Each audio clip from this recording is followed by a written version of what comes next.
Especially the deans and directors in our meeting this morning, who are meeting almost every month to look at some agenda we have set for ourselves and to look at what progress we can make on. The certain familiar reference happen every time we meet, and it is got to do with our vision as an institution, which vision is to become a world-class technical university. And in connection with that, what I've said to the deans and directors is this, that you don't become a world-class technical university by sitting in your office, looking up into the ceiling and thinking, how does world-class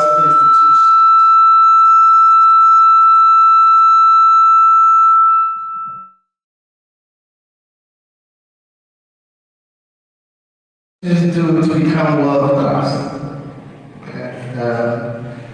And the thing is this, if you are a bit and you want to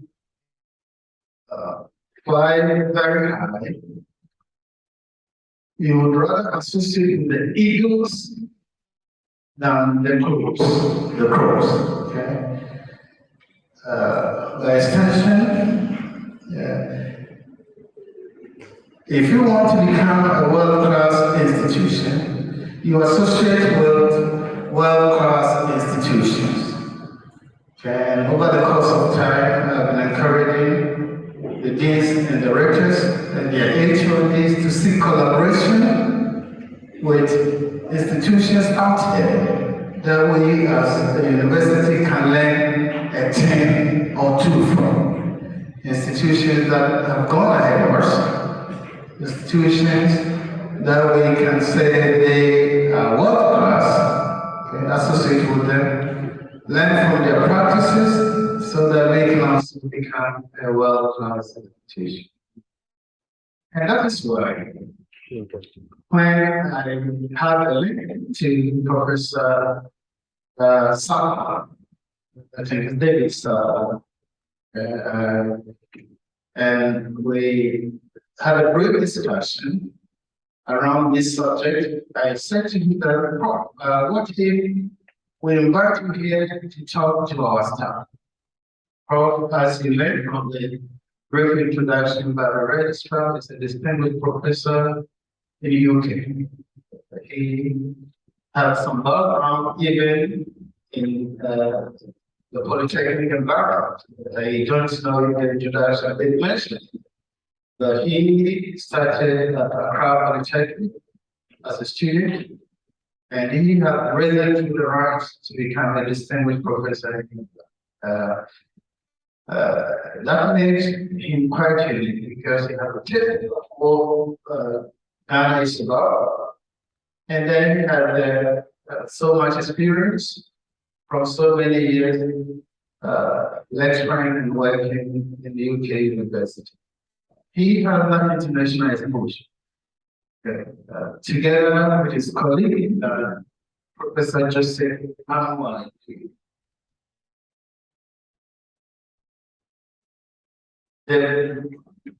Professor Joseph Amwai,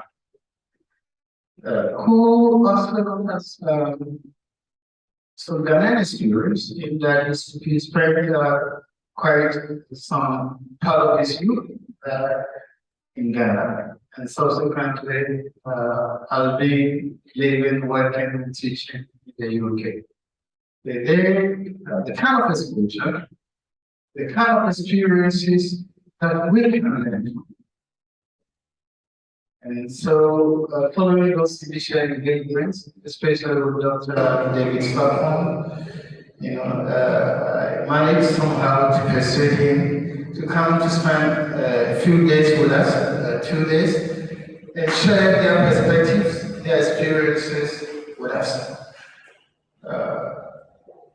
What it takes, or the things, some of the things that we have to do. If we take ourselves serious as a university, the things we can do also to get a foothold in the international area. And that's precisely why they're here today. I noticed that the attendance is below expectation, but I hope that in the course of time, others will join. And traditionally, we have had this kind of character. Our attitude to time has not been very impressive. And indeed, these are some of the things as a university, as lecturers, professors, staff of a university, we need to pay attention to if, as I said, we seek to become a world-class institution. When you have brought people all the way from England, and they can be here at 10 a.m., which we have said we're going to do the program. Then you begin to struggle to understand why those of us who live a block or two away or a street or so away, we cannot be here at 10 o'clock. If we seek to become a world-class institution, these are some of the practices, habits that we have to break away. And I hope that today and tomorrow we'll get additional perspectives, okay, on some of the practices we need to adopt, those that we need to shun, okay, if we want to rub shoulders with the best in the world. So I'm glad Prof and his colleague, they are here today. Don't be too concerned about the way we are dressed. If you look at Professor, he's dressed like someone who is going for a casual walk. And the way in my office, and when I asked Florence to bring them down here to begin the program, and he stood up and I said, "Oh, is that how you want to go there to speak to these people?" But you know, he's been in England, and it appears the weather here is a little hot for him, and looks like we even have to struggle to get him to wear something.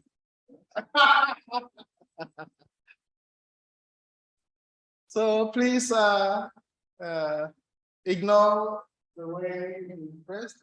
They say the value of the book is not so much to do with the cover than what is inside.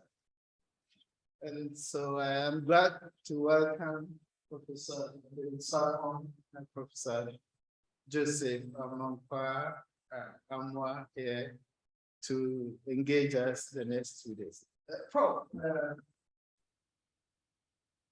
The guys that will be coming. Usually we expect the place to be full, but this is not going to be. Some of them probably still in the lecture halls and they will be joining us. So we expect the numbers to be about the course of the program. So ladies and gentlemen, thank you very much for coming.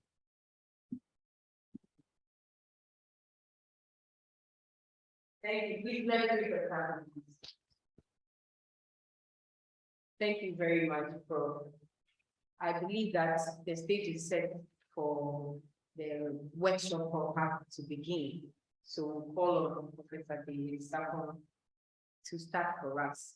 He's an alumnus of Ghana Secondary School, Cooperadia. So if you are here and you attended Ghana Secondary School, Cooperadia, he's from your school. And he has also been a polytechnic student and he led demonstrations as well. Yes. Thank you, Registrar. So he knows the TEF well, and I believe that will benefit from his presentation today. Prof, please, we are ready for you.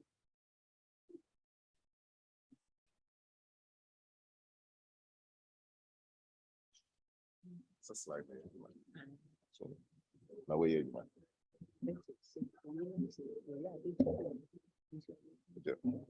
This entire. Oh, somebody better be.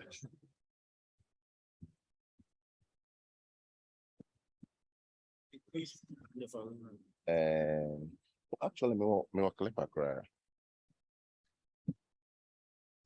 Offer me bag and a computer bag and The small one. small one. Me wa clip her on. Into save one.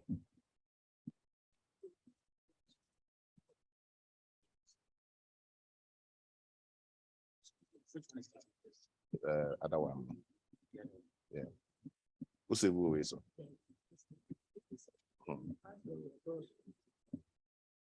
Joseph.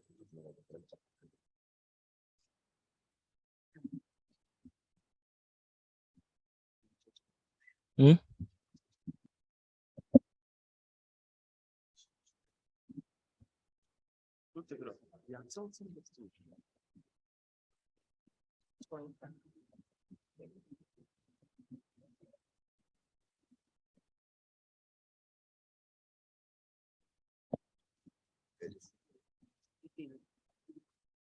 Everybody at the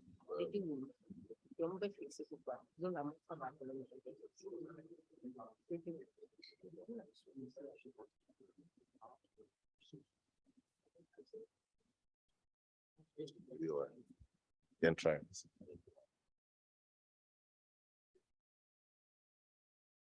There you go.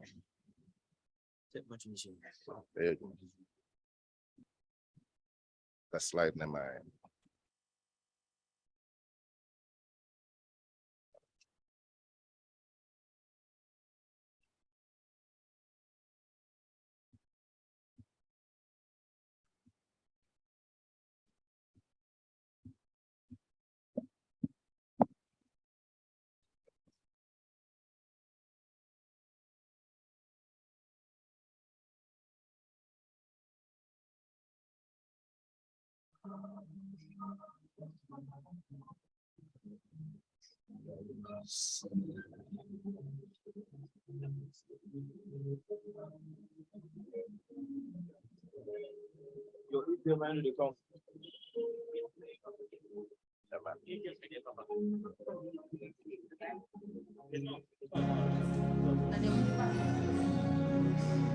okay, so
my name is David Sarford, and I'm a chair in strategy at Brunel University, London. I'm also the vice chair of the British Academy of Management. So I'm in charge of capacity building and conference and all those problems with the academy.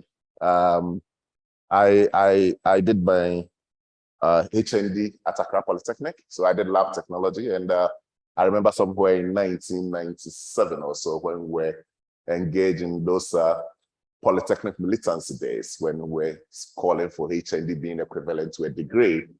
We held one of the GNUPS conferences here, and it was quite exciting where we made a declaration and went on strike for some few months because we thought HND should be equivalent to a degree. So it's a real privilege to be back here at Kumasi, and very glad to be part and parcel of this community. And probably I will have to announce it. One of your colleagues, Eric Danso-Boateng, he was my classmate at Ganas.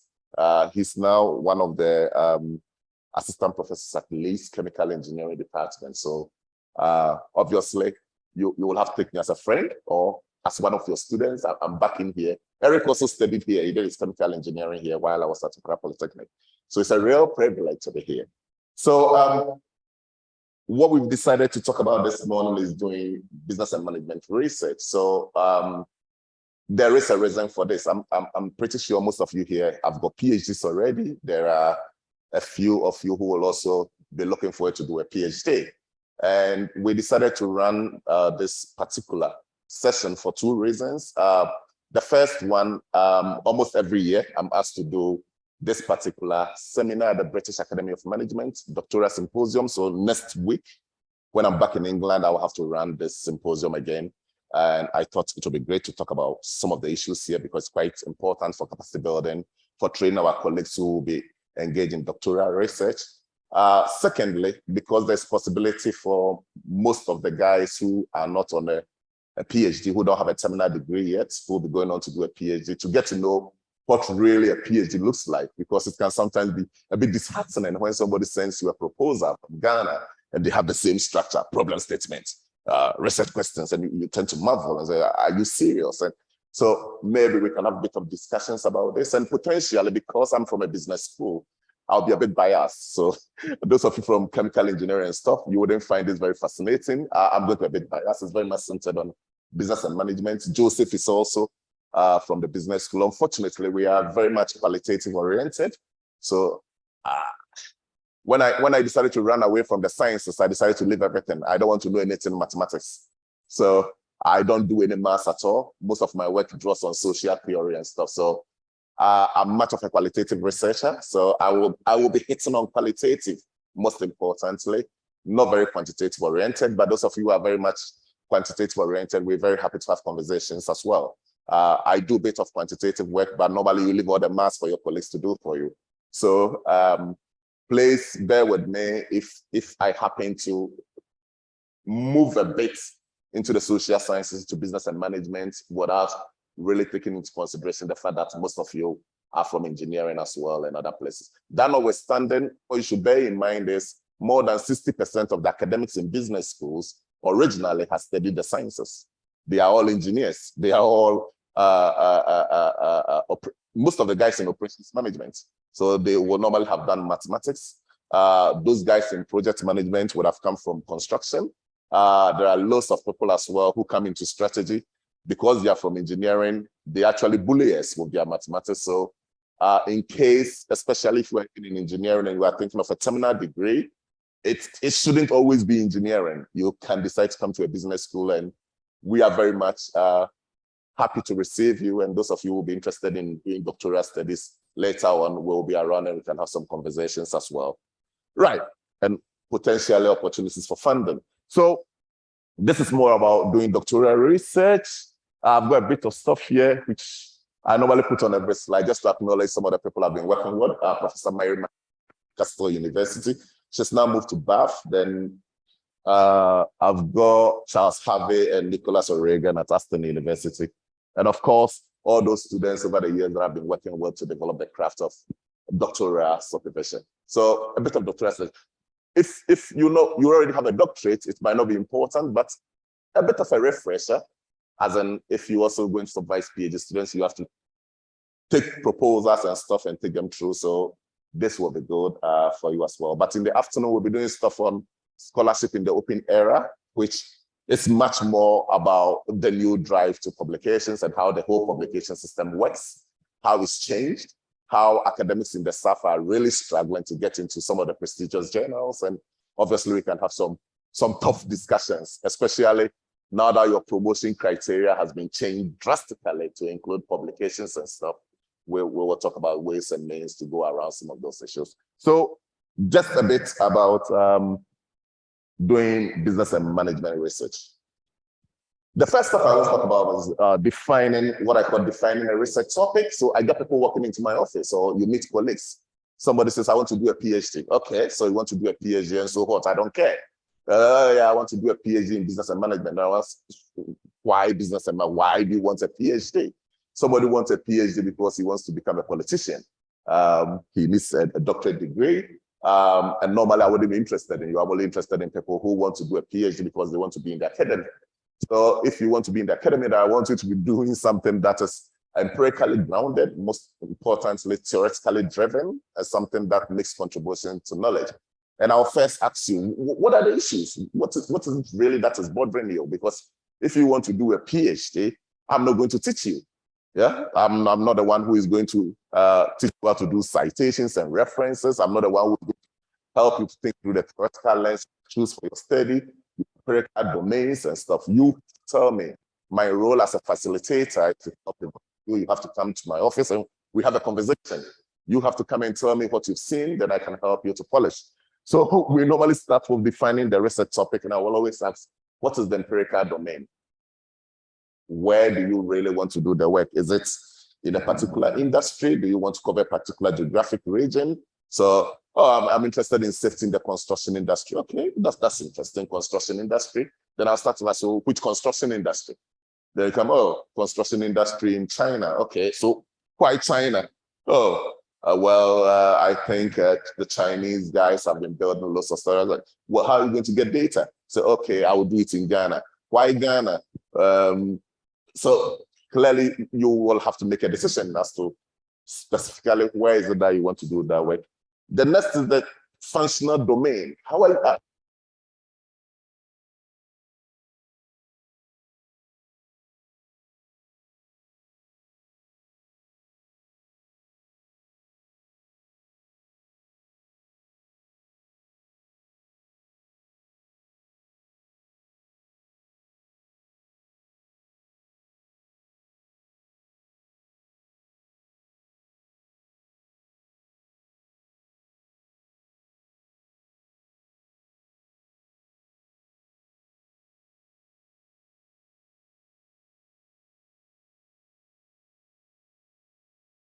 interested in people who are in organization. When I did my PhD, I did something on strategic foresight in product innovation teams. And my argument was very simple, that a lot of the time when it comes to foresight, we attribute it to people at the top level without thinking about the people at the base of the pyramid.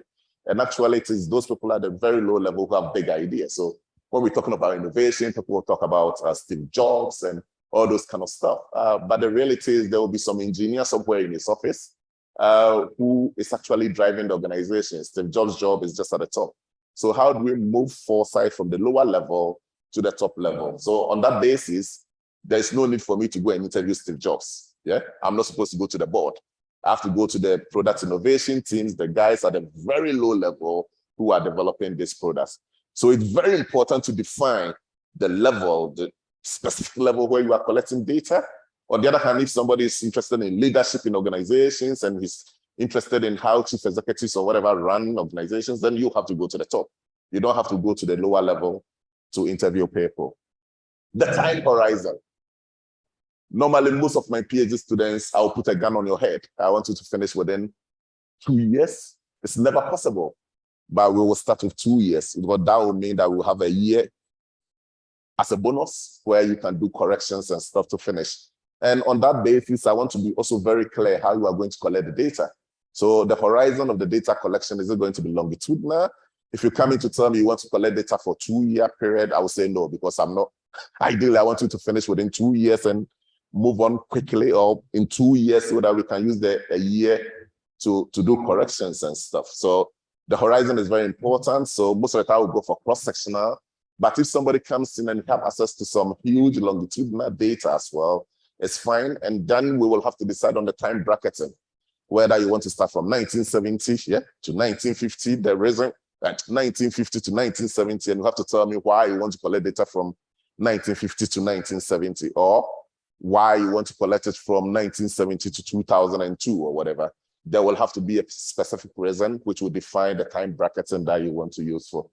The main empirical reference points. What are the empirical reference points for this particular work? So a lot has been written. Actually, if you think of it, you take any topic or whatever, put it in Google Scholar and you get a paper on it. I have a student who once told me everything has been done already. I don't know what to write. Stuff has been done, yes, but there is always space. So the empirical reference point will be to go for those papers, those materials, papers that have done work within that particular domain. Then you will know where to start from. What is it that they say has been done? What is it that we know? And what is it that we don't know? I will always ask for the theoretical frame, which we will come on in a second, is the trickiest bit. especially for those qualitative guys, and even the quantitative guys as well, because you need a theoretical lens to be able to develop a conceptual framework to drive the empirical inquiry. And theoretical lens can be anything. And normally, if you want to understand what theoretical, I keep telling my students, if you studied biology before, you go to the biology lab. I remember when we're doing entomology and you have to look at insects. Yeah? You will have different types of lenses. Yeah. In the lab, you've got a length of maybe, the focal length maybe 10. Another lens will be 50, another will be 60. When you take the lens of focal length 10 and you look at the insects, you will potentially see the legs and bits, it becomes bigger. But then you take 60, it becomes much, much bigger. You can see the eyes and stuff. When you get 100, you may potentially see the intestines and stuff. So depending on the lens that you use to examine the organism, that is what will determine what you see. Very much like the example they normally cite is the Indian blind guys who went to see, who've never seen how do you call it, an elephant before. And they were made to touch the elephants, and they were then asked to tell what really an elephant looks like. So the guy who touched the tail thought that an elephant looks like a rope. The one who touched the tusk thought that an elephant feels like a wood. Somebody touched the skin and he thought an elephant is very fleshy or whatever. The problem is none of them is wrong, or the good thing is none of them is wrong. They were all right, but it depends on which part of the elephants they touched. So it's the same with the theoretical lens. It depends on the lens you are using to examine the particular problem. That is what will determine what you're going to see. So a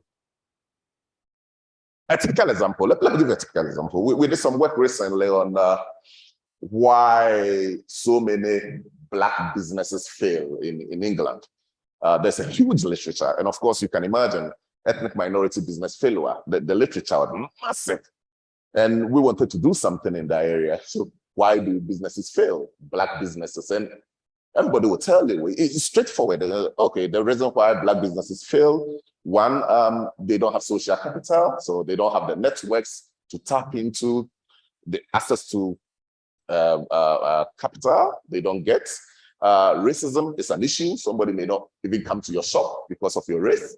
Yeah, and so on and so forth. So there are so many issues which you can just, with a click of a button, you can get thousands of papers which will tell you why those businesses fail.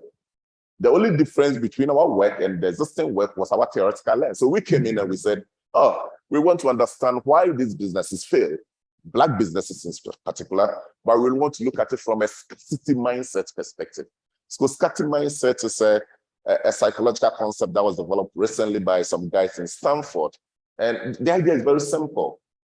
Poor people will continue to be poor, and the rich will continue to be rich sometimes. Right. The reason being that when you are poor, your cognitive bandwidth becomes very narrow because your mind is focused on very stuff that is not very important. And in the end, you lose your periphery, you lose the big picture, and you will fail and fail again. So let's assume you are traveling to France tomorrow morning for a weekend, and it's EasyJet, a small plane, so you are allowed just a hand luggage. And you are going for a weekend, you have to make a decision. What am I going to take? I need my trainers. I will want to do some bit of running in the morning. Oh, I have to read a book. Oh, I need 2 t-shirts. Oh, I would need a shorts. Oh, I would need, you start packing and realize the bag is full. Yeah, the bag will be full. Then you take stuff back.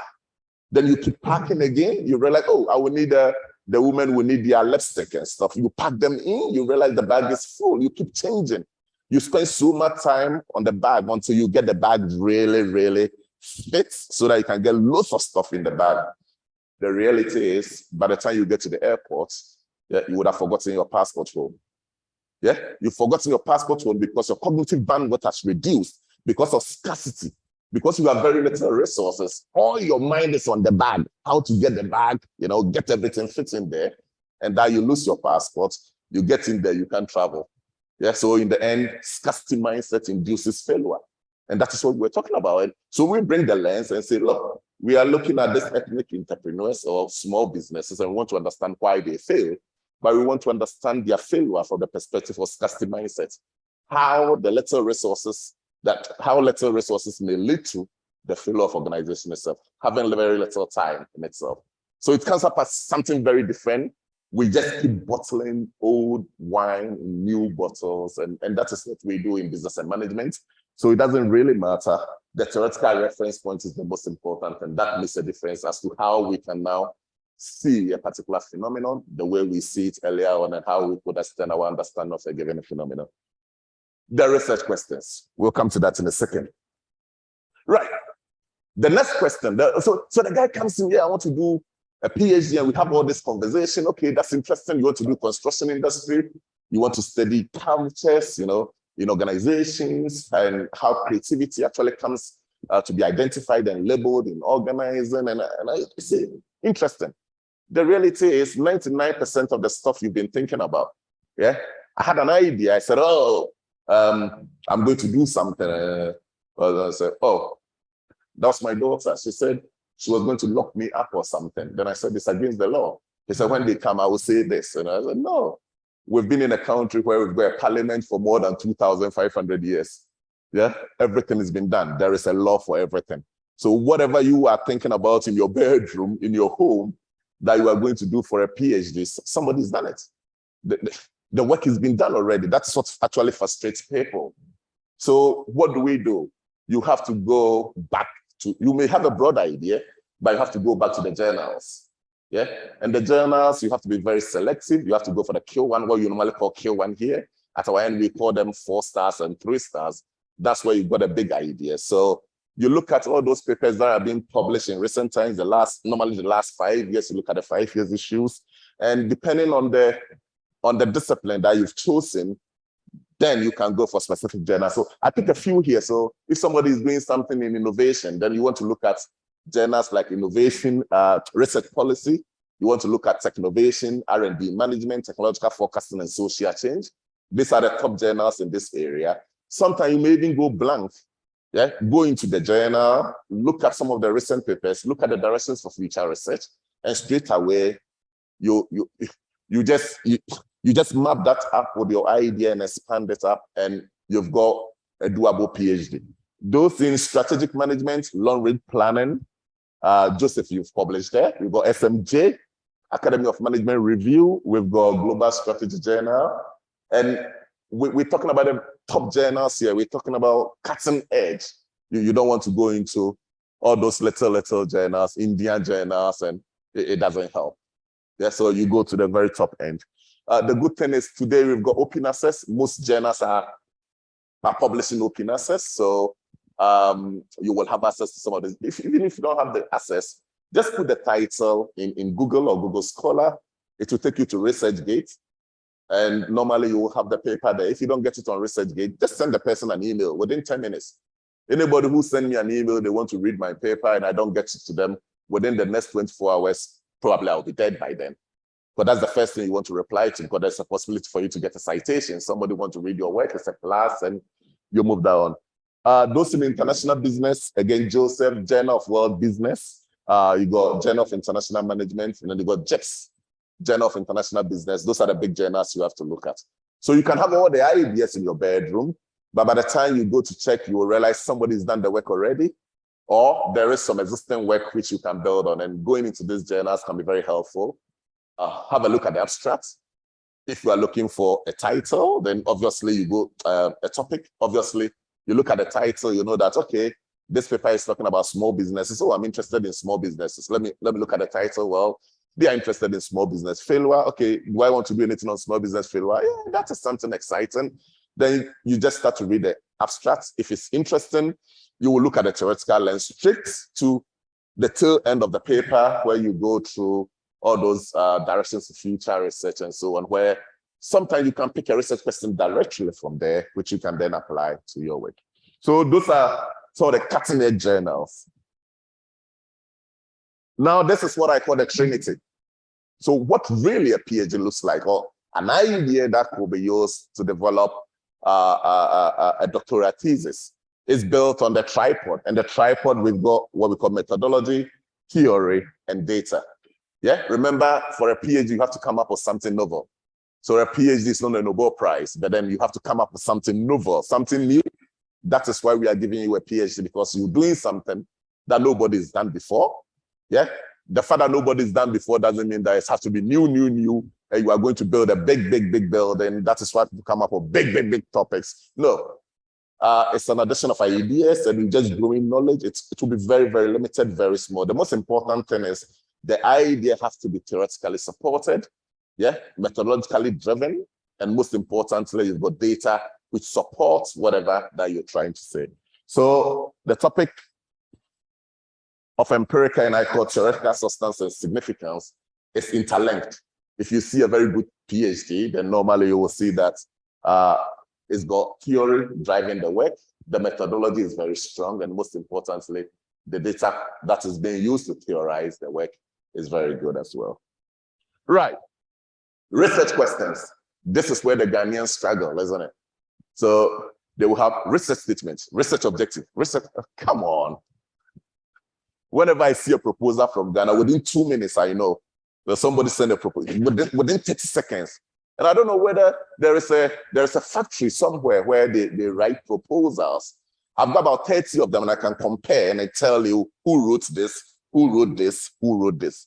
We like to copy too much. It's bad. Very bad. You can see people are very bright, but I don't know why they are not confident. And when we are looking at proposals, the reality is I'm not looking at a top. I don't expect you to write anything good. One, because myself, I'm not good. Yeah, I'm not expecting anything extraordinary because you've not started the journey. What the guy is interested in when he's looking at your proposal is just 3 things. Number one, can this person argue? Your argument may be wrong, but in as much as it is coherent, we have something we call coherence in contradiction. Whatever you will be saying may be totally wrong, but it has to be coherent. Yeah. Number two, can the person actually think? Can they think a bit? Can they write? Because some of our people, when they write, you read a whole sentence and you can make sense of it. So can they write clearly? The next thing I'm looking for is the person academically literate. Academically literate, I want to see whether you can do intercitation properly, whether you do proper referencing. Then I'll start to think, okay, I potentially have to give this guy a chance. That is why we normally will organize an interview. Normally when a student send in, we receive about hundreds of applications every year. And when they come in, unless you've spoken to the student already, they will send them in, and you just look at the topics, and you look at you see the Ghana and you pick that one you want to. And before you go back to speak to the person, you want to make sure at least. And I don't expect anything extraordinary, but 99% of the time, I am going to change your title. 99% of the time, the idea will change. But you have to show me that you are academically literate. I'm saying this because, come on, when you come in, I'm not the one who is going to teach you how to read a paper. Come on, I'm not the one who is going to teach you how to do a literature review. Yeah, so you send me a proposal and you can't do 300, 400 words literature review. How are you going to do 15,000 word literature review? How am I? And I can't teach you. I don't have time. Nobody will teach you. Our PhD programs are not residence days. You come in, we just give you an office and give you a computer. There are no classes. So I'm not going to teach you. So I expect you to know those basics, references. I'm not now going to show you how they do this is Harvard. This is, you expect anybody who's got done a master's degree has got all those kind of basics already. So those are the stuff you're looking at. If it is good, normally, I'm going to beat me by Wesley girls for a Brie girls for them. My form was I've got 2 gay girls now and 1 Ebri girls. I almost a brofu brutal. Sure, Ebri girls gay. She did her work on. She's likely to finish in December. She's doing something on prisoners, how prisoners experience work. So she came to Kumasi here to collect some of the data at the prison service here. Then the other one is the Mabel is from Wigehe. She's doing something early career women careers, early career scientists, how they experience their careers and so on. And the idea would be beating and you read the work. You are not saying the person should be bright, but they can write. And if you can't write, then you can't do a PhD. It's as simple as that. PhD is writing. So you have to hone your writing. And normally those are the stuff you're looking for. And that is why those girls always beat me. Right. So very typical, you would need 3 research questions, for a proposal. So some of the proposals you receive there about 15, 10 research questions, 15 objectives, anything. And it's the same formula from Ghana. You go, why? Maximum research objective, I want to see only 2. Maximum research questions, maximum I want to see 4. Ideally, you have 1 overarching research question, then you have the sub research question. We will see for a reason in a second why we will need 3 research questions, not 15 or 10 and 17 objective or whatever. And when I was doing this, I used my own thesis actually. So this was my PhD thesis. I did stuff on, this was my title. I was doing stuff on scenario thinking in product innovation team. So you got a completed thesis, scenario thinking. Then the focal research question was, what is scenario thinking? What really is scenario thinking when it comes to product innovation teams? So that is the main broad question that I'm trying to answer in the thesis, but then it's broken down into 3. So you got 3 research questions. The first one, how does scenario thinking comes to be labeled and identified in organization? Then the second, when does scenario thinking lead to innovation, opportunities for innovation? Then the third, what are the organizing practices that enable or impede scenario thinking? Right, so you got 3 of them. Very simple, very brief. It doesn't have to be convoluted. You are not going to win a Nobel Prize. Something very simple you would win. And it's a PhD for your bonsa. PhD, you go in there, it's something very simple. I'm trying to study why market women, most of them fail in their businesses here. I just go to the market, interview 20, 40 women. If say survey na me, I'm collecting me data. I'm better than them, I'm mature. Me, I'm a PhD. That is all that I know. The PhD for 3 years, you can be very narrow, isn't it? And so it's a journey. And after that, that is when you learn and read other stuff and you get broader. Other than that, if it's just a PhD, then it's supposed to be something very simple, straightforward.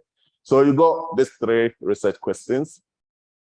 Now the structure. Normally at our end, we go, and hopefully, I'm very sure in the next 5, 6 years, you may get opportunity to supervise PhDs here. Those who have PhDs already, different countries, but most of the time I know in Ghana, they tend to combine the American system and British system.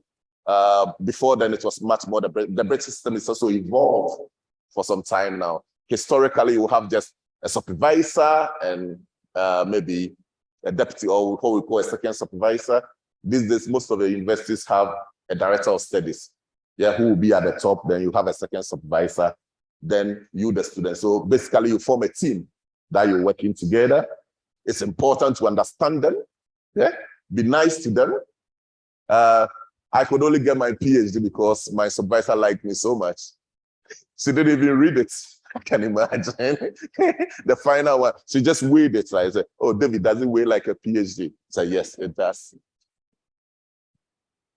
Yeah, that is the reality, isn't it? If Joseph tells you that tomorrow morning he will give you a PhD, he will give you a PhD. Because he is the supervisor. So you come in, that is why the supervisor is saying, the work is not complete. You don't argue. You have to go and do the work. Because tomorrow morning, if he says he's giving you a PhD, he will give you a PhD. What is he going to do? He has to select an external examiner. He's been to conferences all over the world. He knows all the people. Everybody knows him. He calls a friend, hey, can you examine this PhD? If he's one of your brightest students, you get one of the brightest academic. If you think it's a dangerous one, you get somebody who will be very, very nice and come in and, so if somebody wants to give you a PhD, that is why you have to be nice with the supervisor. When you see people fighting with their supervisors, I can't think far, isn't it? Why are you fighting your supervisor? So they are involved in the plan and execution of the whole work and stuff. Right, so what does a thesis look like? We keep saying a thesis, PhD, but thesis, isn't it? It's something very simple. It's an argument. You go to a court. So historically, you go to a court and make your argument, make your case. You have a thesis to present. That is all that you are doing. So you want to tell us a story that is coherent. It has a beginning, it has a middle, it has an end. And here you are building on data, you are building on methodology, you are building on science to really tell us that this is something new. This is something I have. This is something I want you to listen to. And this is my contribution to knowledge. It's very simple. So normally you have an introduction where you present the work, the issues, the research questions. Normally, when you are writing a paper, it's a bit different from a thesis. When you are writing a paper, then the research questions will normally come after the literature review. A thesis, you put everything in the front. Then, right. So you have an introduction. The next thing is your literature review, isn't it? You are making an argument to say, somebody said this, somebody said this, somebody said this, and now that's what I'm saying. Then you go on to say, this is the methods I use, this is how I collected the data, and so on. You come to a conclusion, which is the outcome of the study. So it's very simple. The problem statement, that is what the Ghanaians love most. Object of the study. Yeah, very simple what a thesis is. Really, when you talk about a thesis, it's like a pearl of wisdom. When we talk about that in a second. So normally, I would go for 7 or 8 chapters. Joseph, you go for how many chapters do you normally go for? 7. Yeah, 7 is very simple. You are not going to change the world. Yeah. So number 1 will be introduction. Number 2 will normally be your literature review. Number 3, research question 1. Remember, we have 3 research questions. So you pose a research question, you have to provide an answer. So chapter 4, chapter 5, chapter 6 will all be answers. Then chapter 7 will be the conclusion. So it's a pearl of wisdom. Think of it, the women, when they put their pearl in their necks, it's supposed to fit. Everything has to be fitted. You can't have a pearl, down somewhere here. It has to be by your neck. The number of pearls in there, the stones will have to be counted, everything, and you have a. So I normally compare it to, we'll come to that in a second. So what you have here is, you got the introduction, isn't it? You got the middle bit, which is the chunk. Yeah, and it's normally built on all those kind of theoretical and conceptual insights that you develop. You got the literature review, you got the ideas you present, you got the data, empirical data supporting you. Then you come to a conclusion, then everything is set. So it's a full chain. It's not difficult. It's only 80,000 words. When you say 80,000 words, people, it's very easy. Divide 80,000 by 330. How many? 330 days or so in a year or whatever. Yeah. And take 3 years, 900 days, divide by that. A day, the actual 10 words, Scrabby. Yeah, it's very easy. Right. And I normally prefer calling it the pearl of wisdom. So the pearl of wisdom, where Marie Antoinette, yeah, Marie Antoinette, a French Revolution. Come on, only you try it, Honestly, you try it, She's got this beautiful necklace, which they recently auctioned for 36 million or so. Just this necklace alone. And that was why she was killed, because the people said they've stolen so much wealth in France during the revolution, and she was killed. And the PhD looks like this kind of pearl. Beautiful. Very beautiful. What makes it beautiful is like this. So everything is in a chain. You've got a chapter 1. And normally you don't go start writing chapter 1. And only the last thing. Never ever write your chapter 1. You write a chapter 1 5 days before the submission. So the whole work started from chapter 2. So you do your chapter 2 literature review. Then you come to chapter 3, normally the methodology. Chapter 4, finding 1. Chapter 5, finding 2. Chapter 6, finding 3. Chapter 7, so we're finding another finding.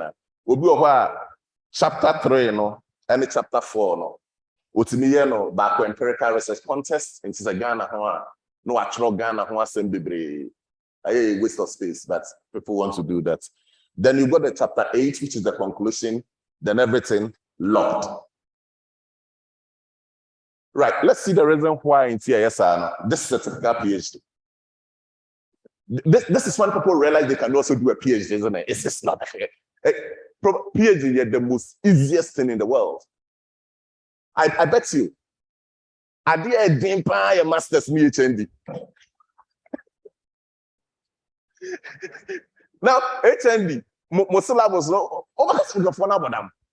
Now, credits normally on 10, 10, 5, 5. Not that day.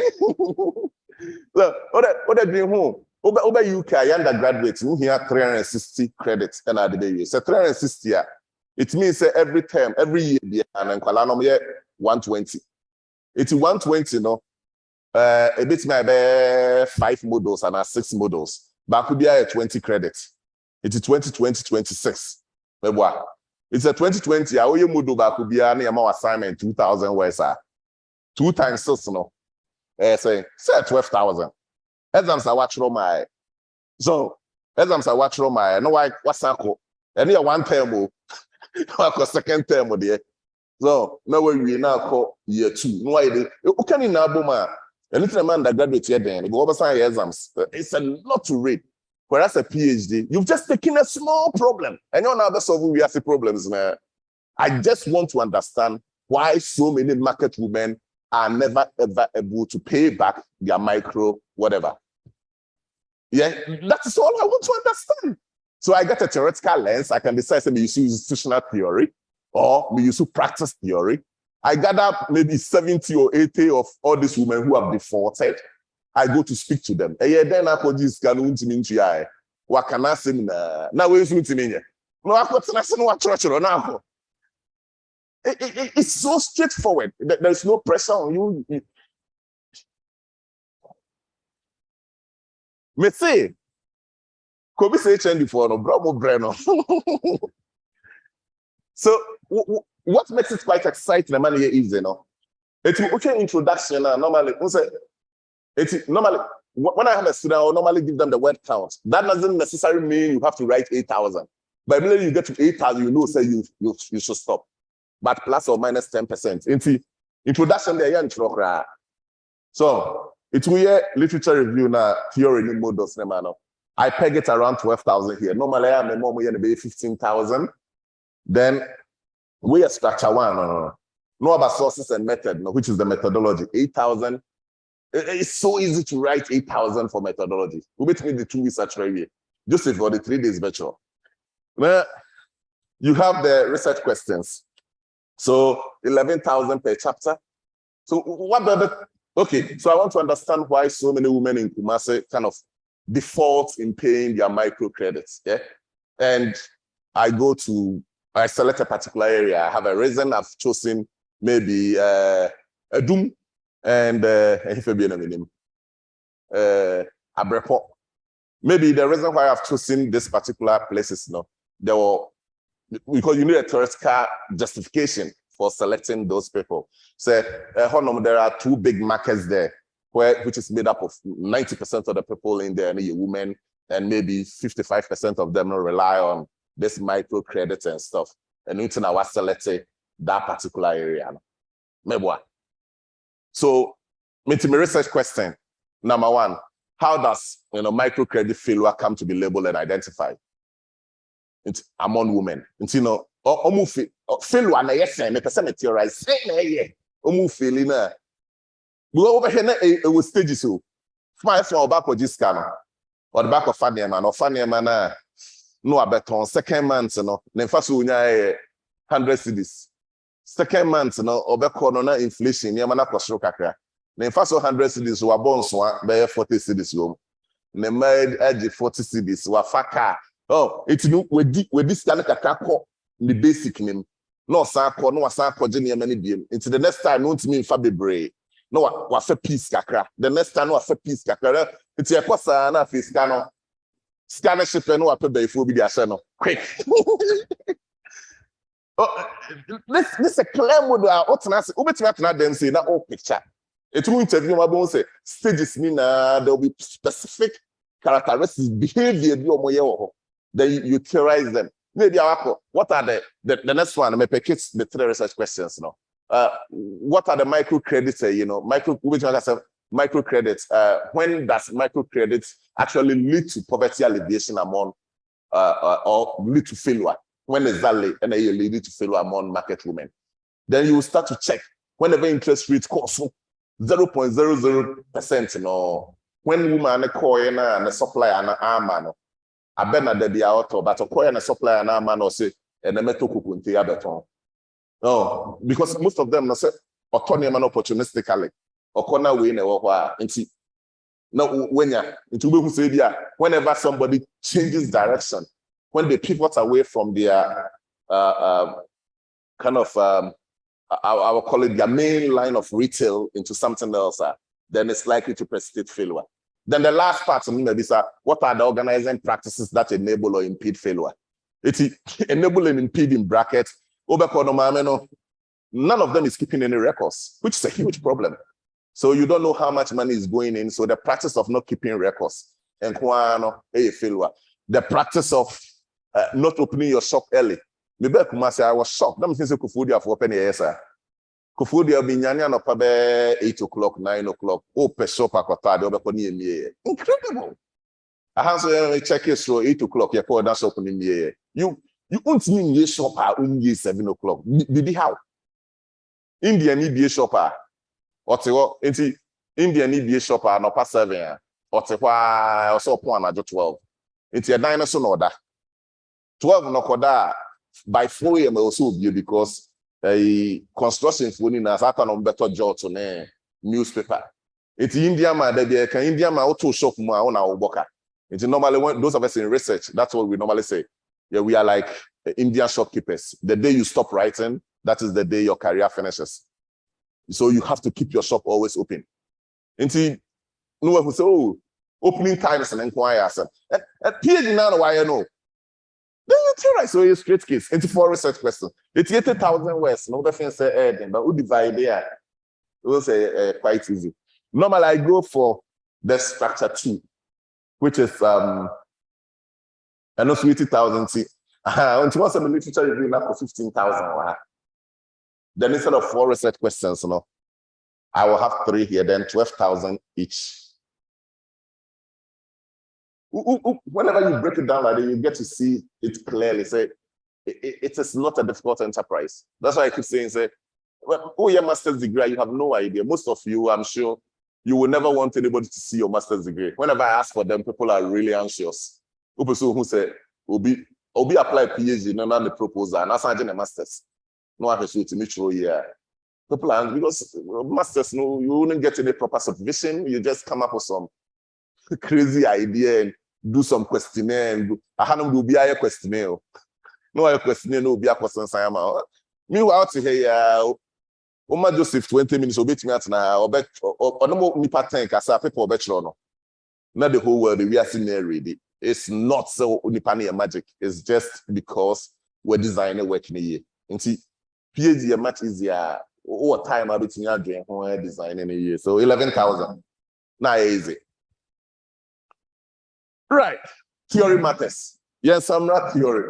You can't theory na and I make earlier and I make a feel and I say no. So only theory. Untimi ya be added that. It when I think those women about failure in America, the women that who are relying on microfinance in any manner, most of them intimate pay back or fail. When I go in there, I make sure work and I say, if I really want the work to be published in a reputable journal or write the work well, theory now we use so am I working here excited? So what is the theory here? Because the same failure, that woman's failure, somebody can come in there and say, I'm looking at it from maybe spirituality perspective. And spirituality, he can also tell you why in Siamamene failing. And he's not wrong.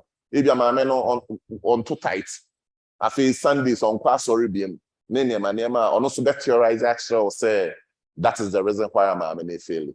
Ubin Subeba, Obeka say, or person from maybe family business perspective. Now, or check family business, or such thing, I don't have family business. My many family will be any business that we need support to be. I know we use family business near man and or they theorize. It makes me buy and it makes me scarcity mindset. So scarcity mindset, I want to understand why this woman is failing because his mental bandwidth, his thinking capacity becomes very, very limited because she has very little resources. Yeah, because in Ghana, the Mexican na tension now was obenya niema beton keke. Or niema na okoto onwen faso wono say oh obi e ton pabo enti ono so pabo na wafa bia kokonte no fire. Okofa pabo 20 na oton ba ko bia na nya ho 11 cedi. No bi so akofa kokonte. Na oton emiensa bi onya 33 cedis a. Na o kokonte ni na ase oton kokonte na oton pabo enti wo ye papa you just really don't understand. So the theoretical the theory nini asemono enuni it will be every single work has been done already. Whatever I've written, Joseph has written, anybody's written, it's been written already. You just need a new lens. We just did a paper, actually. We just did, it should be coming online this week or something. We were looking at why there's a high turnover in the UK financial industry. And again, if you put turnover in how do you call it, in Google Scholar, you get 1 million papers or turnover in the UK financial industry.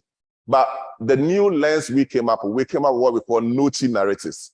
So the title of the paper was Collective Turnover in the UK Financial Industry, a Nochi narrative. And what is Nochi? Nochi is the before. In the 16th century or so, they were in Lagos, Nigeria. Then they moved to Nochi in Benin. And they had a benevolent king who ruled very well. And there's a huge literature about it, who ruled very well. The place was very prosperous. They were doing extremely well until the king died. And the new sovereign, who was called Agokoli, King Agokoli, was very brutal with the subjects because he wanted to conquer the lands. The people didn't agree. He held his courtiers. You know, he was a very difficult person. Then over time, people started running away from the kingdom. When people started running away from the kingdom, he decided to build a wall around the kingdom. Then there was one wise man he couldn't kill. His name was Tegele. So Tegele, the people went to see Tegele to ask him, how do we escape from the wrath of Agokoli? Then Tegele told them, the women, to pour water by one side of the wall when they finish washing. And that's what they've been doing for some time. Then one night, the young men just pushed the wall, it opened, and the people ran away. And we know the story. When they were running out of the kingdom, instead of running out this way, they ran backwards. Yeah, that's why they danced Agbaja to celebrate the first. And that is the theoretical lens we're using. So we want to understand from a Nochi perspective. Think about it. We bring it back to everyday contemporary practices. When you go into organizations these days, there's surveillance. If you go to the City of London, they will pay you huge money. But the surveillance, your computer strokes, everything is being measured. There are cameras everywhere. And that is Agokoli kingdom. The people were running away. When people leave the financial industry, they are being paid very well. Nobody will tell you the reason why they are leaving. Organizations will tell you we have exit questionnaires. You give them the exit questionnaires, he will tell you, my mom is very sick in Newcastle and I want to be closer to her. Obwa. She's leaving because of the workload, because of the pressure, but she won't tell you. So they got them walking backwards. Yeah, so that is the theory we pick up from this story of Agokoli, the Togolese people. And we wrote it. It's been published in African Journal of Management. I think either this week, I've done all the corrections, so it should be coming up very soon. And that is what makes the work exciting. It's not the people living the place. It's the Agokoli story I'm saying, preach this abrofu, be answer that. Yeah, so I'm often someone kind of movie be obi answer that. I'm your Greek colleagues normally did brutal. Also more say Greek where your classics, you know. So business history. Business history for people say Icarus, normally I didn't Greek mythology. It's in Greece in the and all this plenty why businesses fail, Greek Icarus and any. So it's about a theory which provides the spotlight. Right. Typical model research. I will leave the slides. I will leave them here. But please don't share till next month because maybe the Manchester. Maybe the Manchester. Capacity building TAE for research directors or more supervisor students, but then we have to go through. So you've got academic literature. Normally you've got theoretical empirical literature, say materials now, what people have done already, and so on. You can't get rid of commentaries, reports, and Joseph Noye very good by your friend says Ghana web materials. We know that shop packet CB. So reports and commentaries from government media, practice, and so on. So you got your structured work, which is in the middle, which is the data collection. Then that is how those theoretical stuff will then pan out. So typical model design.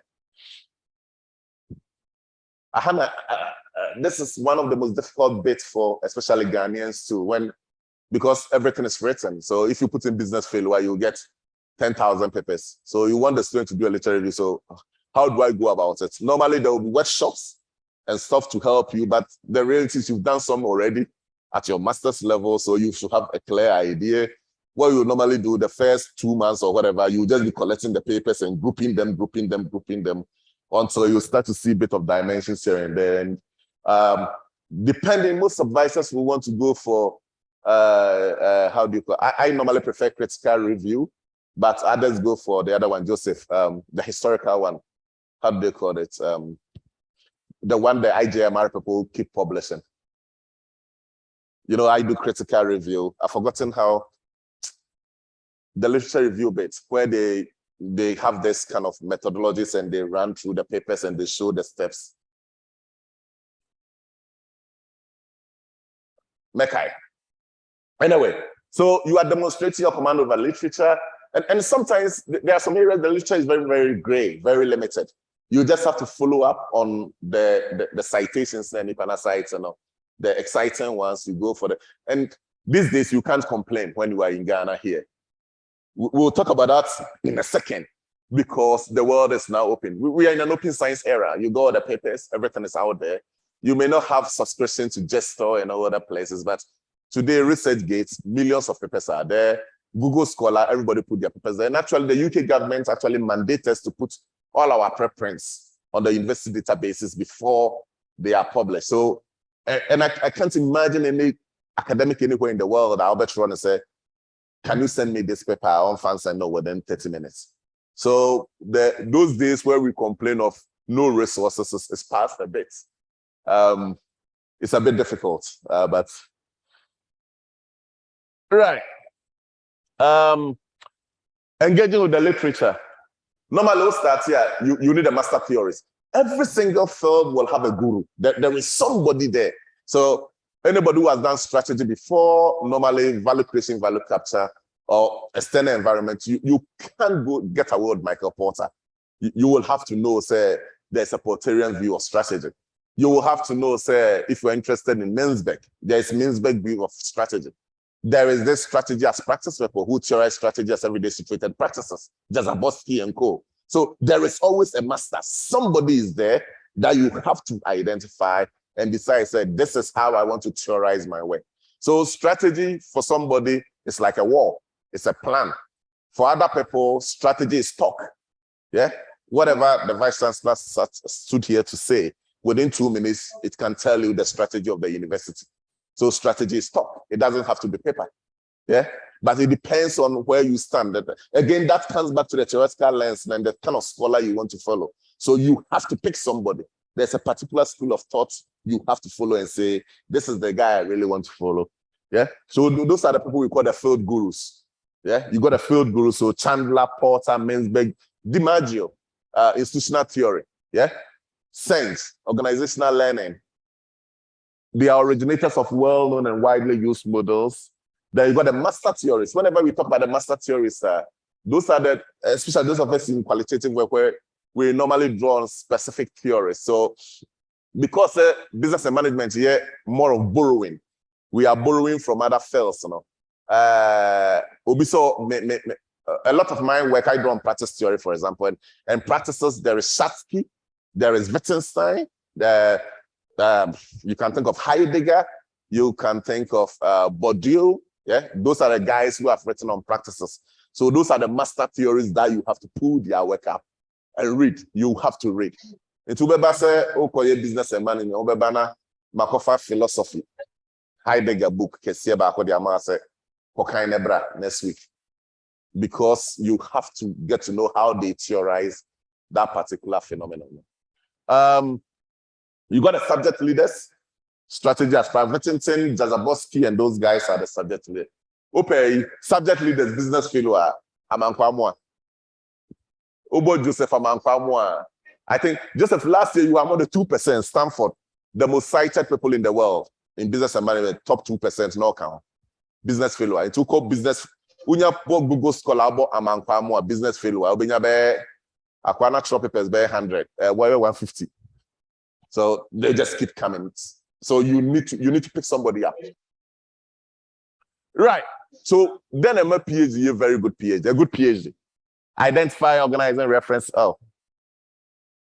Look at the seminar works, look at the journals. These days, like I said, everything is online. Web of Science, journal search, these days Google Scholar, you get everything you want. 7 attributes. What makes a good PhD? Me PhD new. And no kind of real cool. That's how a PhD is. It's a master's degree. After 2 years, and all kind of a project work I'm here, antimicrobial susceptibility testing of urinary tract pathogens. Me what that's been very work with the Hannah submitting and I just say yeah, the police station. My copy from me. Me konya WHO for book bina me too.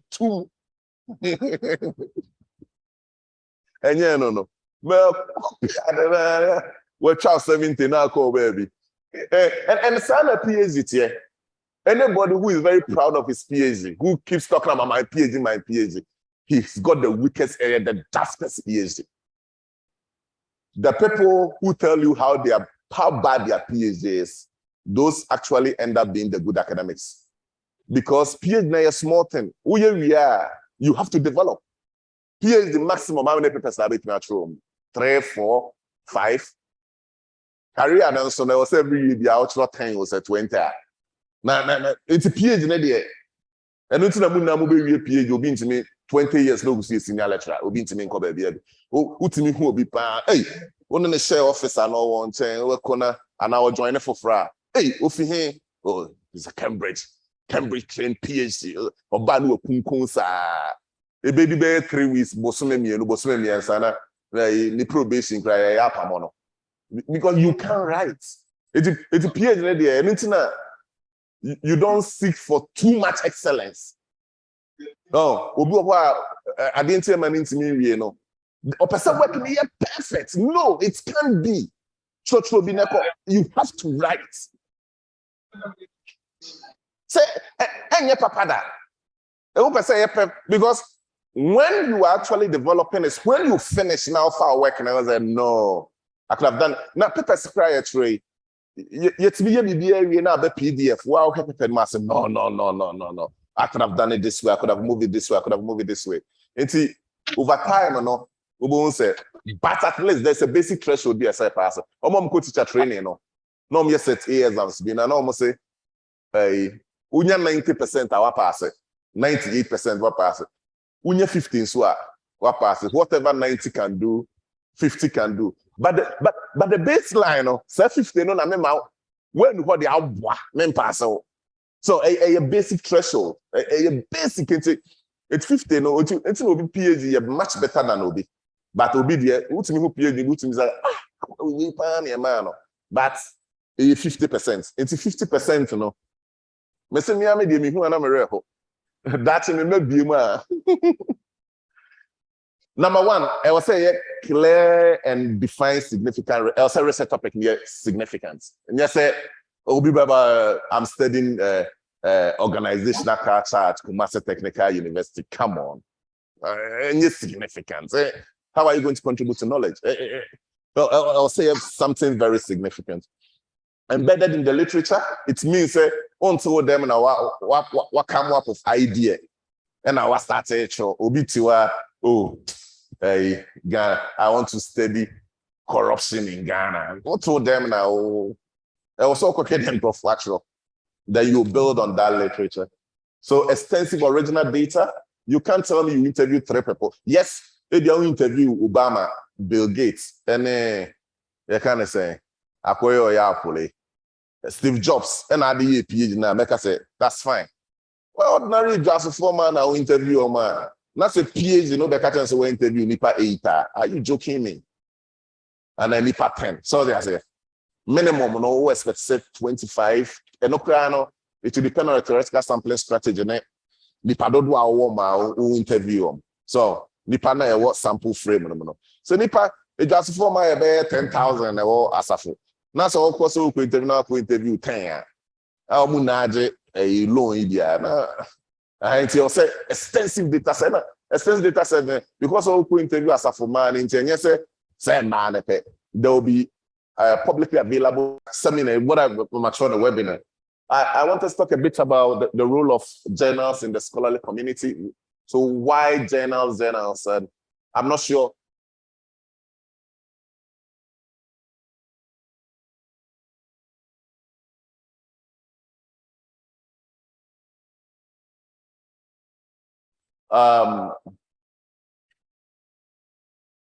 we'll talk about the role of journals in scholarly community, how journals have come to define the scholarly community in particular. So why the pressure on us to publish and so on. Then how the publication system itself works, because a lot of people are not very conversant with the system, and the system can be very complicated, can be very interesting. There's a lot to learn about how it works, how it operates, before you can really be successful publishing.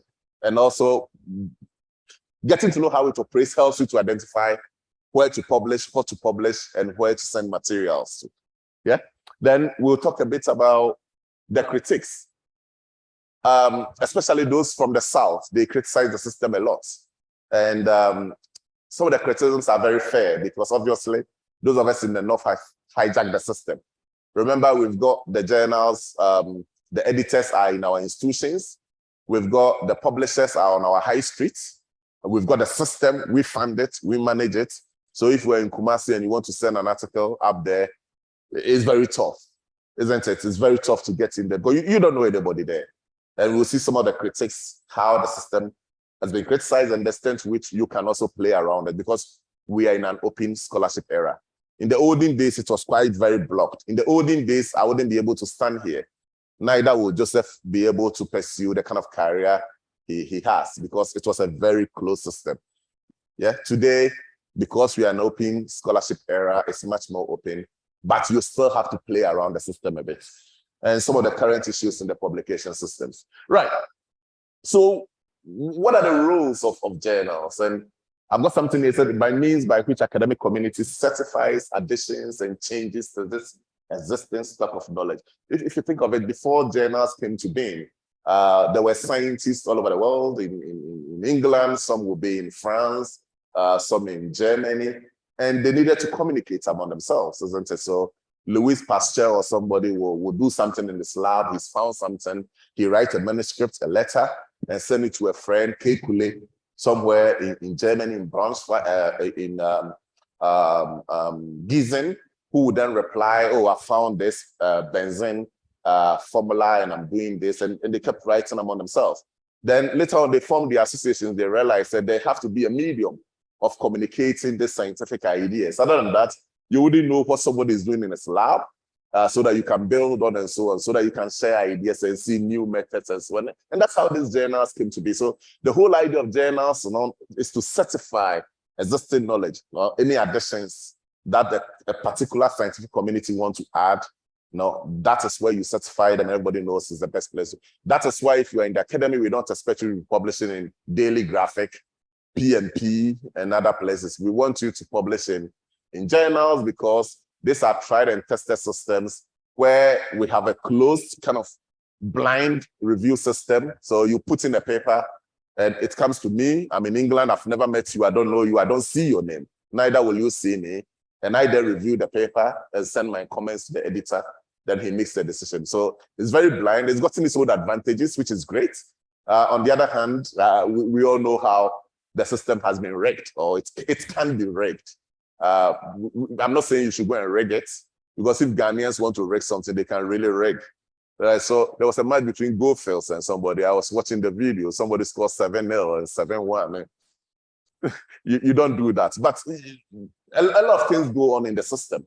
So we'll be talking about that in a second. So the journals, therefore, has become the most important means of getting to the top, really, because there is no other way to measure competence. It's very, very difficult. Look, everybody can teach. Don't tell me you can teach. Somebody cannot teach. Everybody can teach. So if everybody can teach, then how do we separate the wheat from the...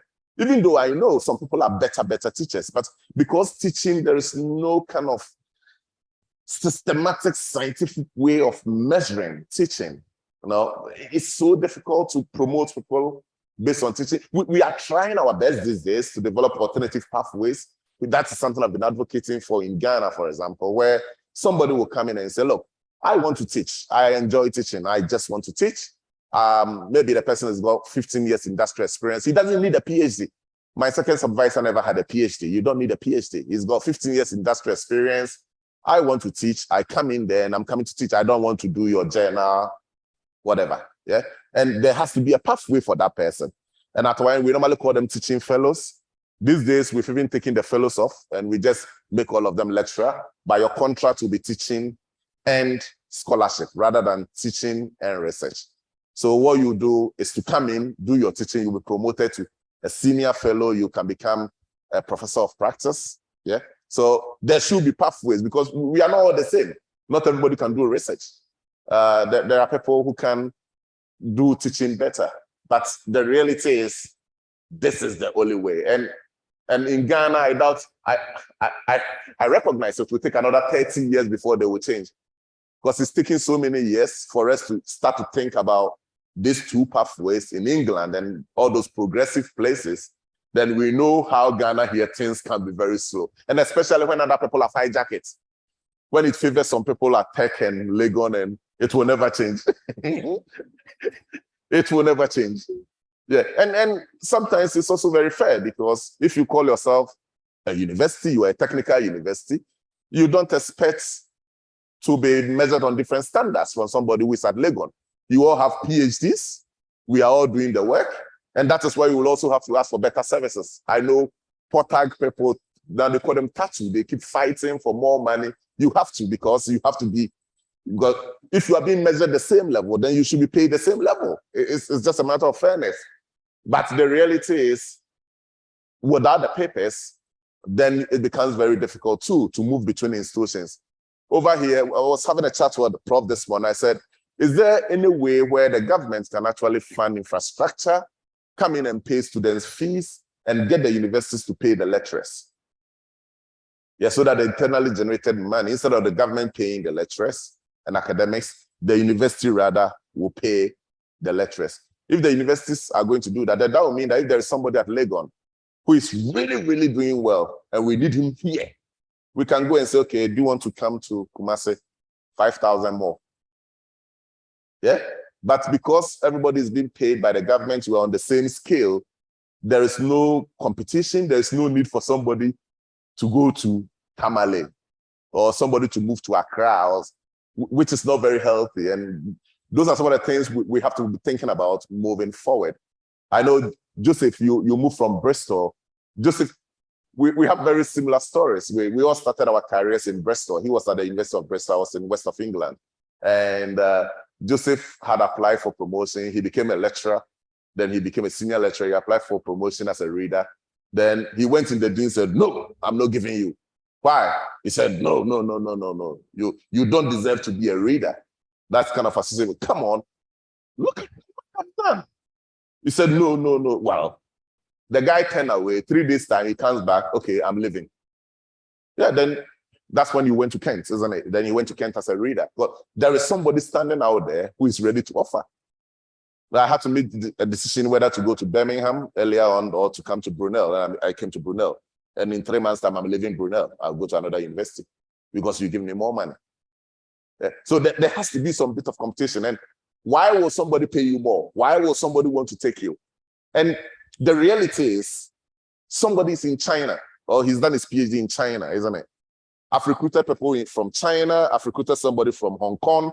I've recruited an Iranian. It doesn't matter where you come from for us. When we advertise, it's for the whole world.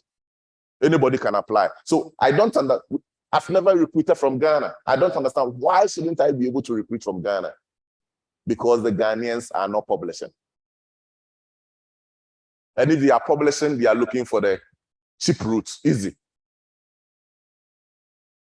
You've got a PhD, whether it's from Reading or it's from China or from India, nobody really care about the PhD because everybody can get a PhD. What we care about is the output. So when people apply for jobs at our end, the first thing you look at, has it got a PhD? Okay, yes. Has it got some teaching experience? Yes. Then you put it aside. Now, I'm looking at the papers. That is all I'm interested in because that is the metric. And that metric is here and it is here to stay. It will not change. So if you write, it's not just a matter of your own promotion in Ghana, but it also means you can move between this. If you cannot move from between Legon and stuff, you can move to South Africa, you can move to the UK, because when we advertise, it's for the whole world. I review stuff for South Africans every day. It's the whole world.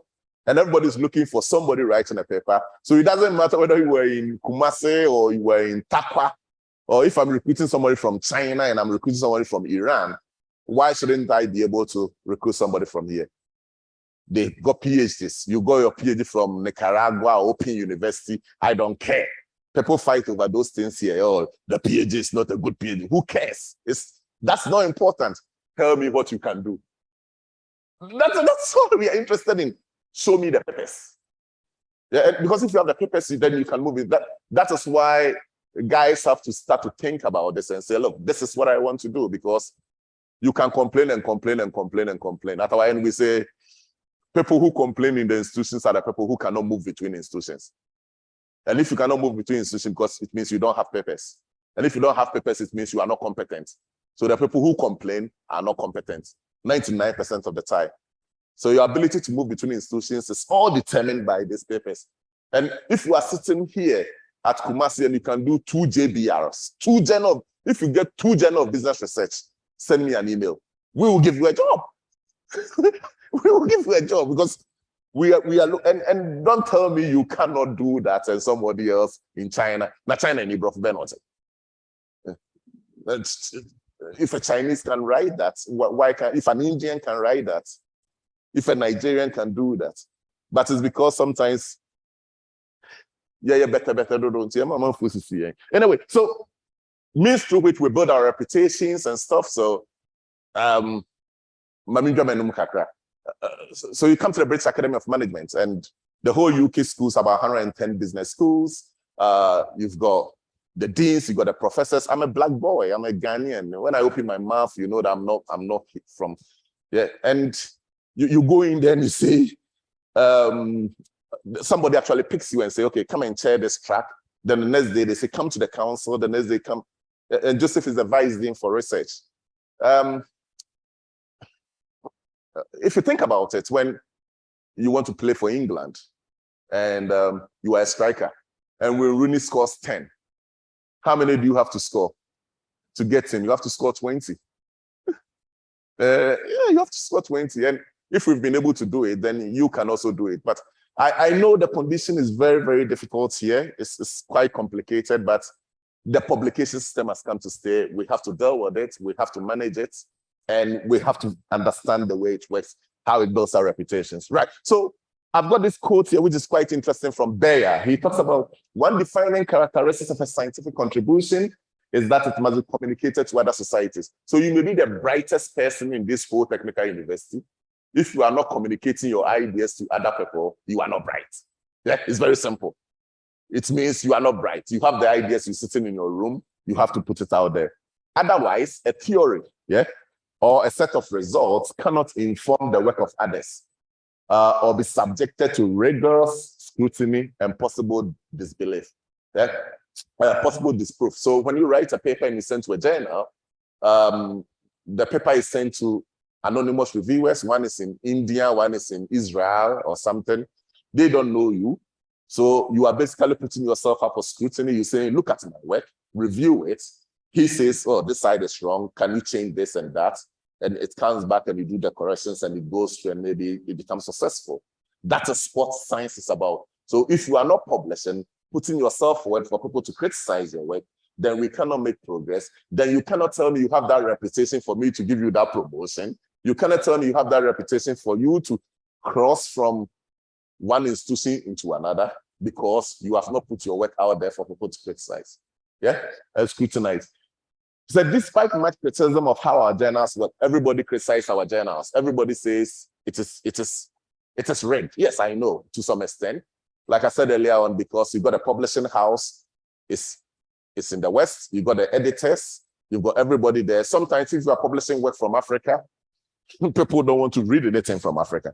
There are some journals, there are some reviewers, they look at your work, immediately they see data from Ghana, Nigeria, they are not interested.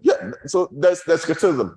That notwithstanding, what they're saying is printed scientific journals remain the major way that scientists communicate their research to each other. Thus, how scientific journals select the papers they publish has a critical effect on both the development of individual scientists and scientific fields. So the work that you are doing is not just for yourself, it has massive implications for your own career and it's for the field as well. It's very difficult, but it has to be done. Right. So how does the system actually work? Well, it's an opaque system. I'm one of the associate editors for Journal Strategy and Management. And sometimes it's very opaque. I get emails, people will write to insult you because you've rejected their papers. Hey, David, you are crazy, whatever. You just have to move on. But sometimes it's because they don't understand how the system works. And if you don't understand how the system works, it becomes very difficult for you to get through the publication system. So I've got something here that we can play around. I'm not sure whether I'm supposed to have a light here, but it's not working. So what happened is, author A, so you as an author, you submit a paper to a journal. So you've written a paper, hi, women who get microcredits, all of them fail. Then what you do is you send the paper to the journal. So when you send the paper to the journal, you go E skims P, and either reject it immediately. So you write the paper P, E is the editor, he skims through. I had a reject this morning. I was showing to Joseph while we were sitting here. We sent a paper to Journal of Business Research. It was about Asafo flags, the Asafo companies and their flags, and we're trying to use that to explain why firms go for business awards. Yeah, these days everybody go for business award. We are the best whatever. So we're using as our, and it's been rejected. So what happened was we sent the paper in there.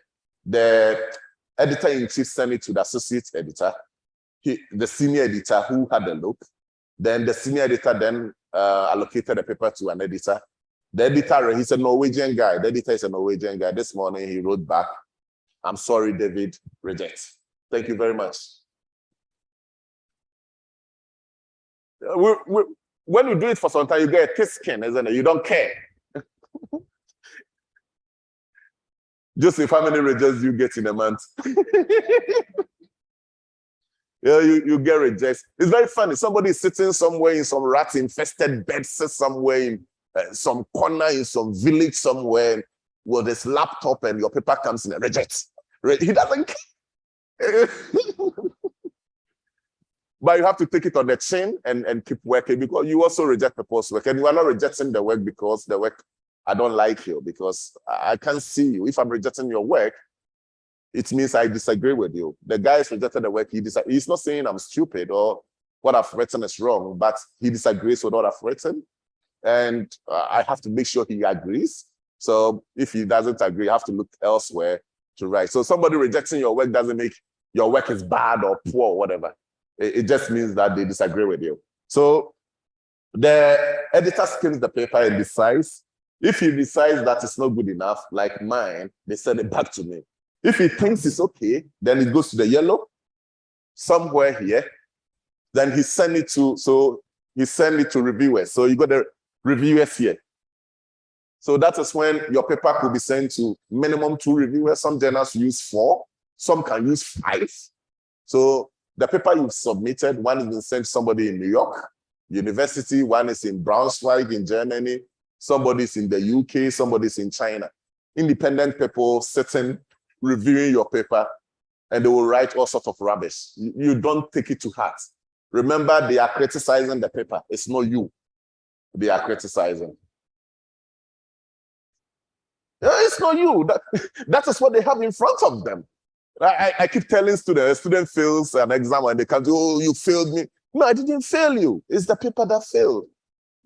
I'm marking the paper. I'm not marking you. I don't know you. I don't want to know you. And it's the same system. So you got the reviewers. They will then review and say, reject, red. That is when it comes back straight to you. So if they reject, it comes back straight to you. They can say revise, or they can say accept. If they say accept, fantastic. The editor will make a decision and it will be accepted. 99% of the time, or let's say 40% of the time, maybe they will give you revise. In my case, when I'm reviewing papers, more than 80% of the time, I will give you R&R. I don't like rejecting papers. You have to give people a chance. Sometimes, but some of the stuff, it cannot be fixed. And the annoying bit is when the grammar, everything is very poor. You just reject it. You get upset because it means the person doesn't care. I spend all my time, 2 hours, 3 hours sitting down reading your nonsense and helping you to improve the paper. and you don't care, you've written anything at all, you didn't get a proofreader, and you will see it's just annoying, and you want to reject it. But most of the time, I'll give you an R&R. You give them R&R. So it goes back. Then the editor makes a decision. Sometimes the editor can decide that yes, even though you've been given an R&R, I don't think this paper is redeemable. Whether you'll be able to get it back, or he thinks the editors or the reviewers may not be right, and he can decide to reject. If he rejects, he tells you. If he decides to give you a resubmit, it comes back in the middle here. Then it comes back again. Then A, you have to do the decision, the revision again. So A, if A does revise and resubmits, many don't. That's the most interesting bit as an associate editor. People come in, they submit a paper, it's going to review, it comes back, they've been giving corrections, you send them back, and they never come back again. Because they look at the corrections, they think it's massive. Never, ever do that. If you get an RR, no matter what, send it back. If even you've not done what they are saying, just write a letter and write. So, for 99% of reviewers, when R&Rs come back, they don't read it. I don't read them most of the time because I strongly believe you've done all the stuff I've asked you to do. So I will just skim your letter and see how you've responded to my letter. So I will just skim, okay, he's done it, he's done that, then I go to the paper, oh, okay, accept. But if you don't take your chances, then, so most people don't send it. Those who do, it goes back, then the editor will make a decision again, recommendation to either reject. The editors will make, the reviewers will make a decision again, whether to reject or whatever. It goes back to the editor, then the editor makes a decision. So he then tells you whether it's an accept. If an accepts, yeah. I've got a friend from Cambridge who's got whiskey in his office. So whenever you hear him shouting, David, it means he's got an acceptance. He's got this old whiskey, and you go and you give you a tot, to celebrate. If you get a reject, and sometimes this can be very painful if you want a good stuff. The whole publication system, sometimes the process can take, I've got papers which are in review for 2 years now. 2 years is still going and coming. And you just need patience. And that is what marks the difference between a good academic and the one who is not good. You don't sit down and start writing one paper. 1 year, oh, I'm writing one paper. When I say, at any point in time, you have to, minimum, you should have 2 papers in review, and you should be writing 2. So one comes back, you put one in. You don't want to be a superstar. There are some people, he'll be writing like 10 papers at a time, 15 in review. It's difficult. But you just need 2. Yeah, you need 2 in, 2 out, and give yourself 3 years. If you can get 2, 3 stars, the whole world comes to your feet. You can take an appointment tomorrow morning in South Africa, in China, in anywhere. That is if you don't get a promotion here. But if you have those papers, nobody can stop you. They will promote you. That's the reality. I don't think it's fair, especially for technical universities. I'm a polytechnic student. I understand what, and I first went to Germany. I went to a Fachhochschule. I understand how technical education works. It's not about certificates. It's not about PhDs. It's not. It's different. Yeah, it's craftsmanship. It's in Germany they call it the Fachhochschule. It's just hands. No people. So you need people who work in industry for 15 years coming back into university and stuff. But hey, the problem is I had a university there. Yeah, Kenny album. The rules are the same. They won't change it, and it won't change. So we have to do the right thing. We have to get on with it. You will still be doing your technical stuff, which you have to do, but the publication stuff you cannot, and you cannot waste your time to publish in predatory journals. If you put your stuff in predatory, you are in trouble because you wouldn't be able to move between institutions. You may be able to move in your institution, but you can't move between because people will check. Right. So very difficult system. This is how it works. It's very difficult. That's why I said a PhD is not difficult. Because after PhD, if you get a PhD, that is it. A PhD, 2 years, 3 years, you get a PhD. 1 paper, 5 years, you've not got it. You are still rewriting. So it's very, very complicated. But when you manage to get one, life will be good. My wife actually asked me once whether she thought I was sick because I spent all my time writing. Midnight, I'll be shouting because I've got an acceptance. And that's whether I'm being paid for it and nobody pay you for it. We don't pay you. You do everything for free. And that's what academy is about. What you get back is citation. Yeah, so that's why if you don't cite people's work, we get very upset that you copy because it's a gift economy. It's marked by communism, universalism, organized skepticism, and disinterestedness. So I do a paper, I write something, an idea. All I want you to say is Sapon said this and nothing else. Yeah, you can take the whole work. But if you don't cite me and you take it as your idea, then it becomes very, very problematic. It's a potlatch system and we have to maintain it like that. So she thought I would get some money, I don't get. So the question is, why do we publish? Why do we worry ourselves, wasting time? Why are we still talking about publications now? After all, everybody knows about some of these issues. We have to keep hitting the bell. We have to keep pushing people. We have to keep saying, look, you have to do something because it makes the world better. That is what makes the world a better place, isn't it? Our research is changing the world, it's shaping society. Whatever that we have today, the microphone, whatever the hall we have here, research is influencing everything. Most of the time, people just see the front end, isn't it? In 1996, 97, when we were on our demonstration, saying HND is equivalent to a degree, we had there was this newspaper, what's the name? Chronicle. And they had a cartoon, which was quite interesting. So they had a polytechnic student with a bicycle. And they asked him to repair the bicycle. The bicycle tire is broken. And he just knelt down, got a spanner, he fixed the bicycle. Then they got the university guy. Then they asked him, how do you fix a bicycle? Then he opened a book according to Boyle's law. he couldn't fix it. And we were so happy. But today you look back and say, yeah, that's not true. Because we are assuming that knowledge is just about the technical bit. No. Without Boyle's law, the technician will not know how much pressure he has to keep in the tire. And you need a Boyle's law, the gravitational laws, whatever. People have to, but everybody's gotten their role. You have to do that. And we've got the same kind of stuff here. You can't stop. We want to make the world better. Everybody has to contribute. And for us as academics, the gift that we have for society is what we write. You just have to write. It's so exciting when you see your name pop up somewhere. You're like, oh, that's nice. Somebody cites you, then Google, pop. Yeah, say, oh, that's interesting. And you read other people. So it's a gift. It affects organizational behavior, how you are treated in your own organization. Like I said, Black boy, Joseph, we are Black boys, young, nothing, but we've got opportunity because we are writing. Had it not been that we were writing, I don't think anybody, that is why we have very few Black people in the UK academy as of now. It's actually now going up. At the moment you got 23,000 professors in the UK.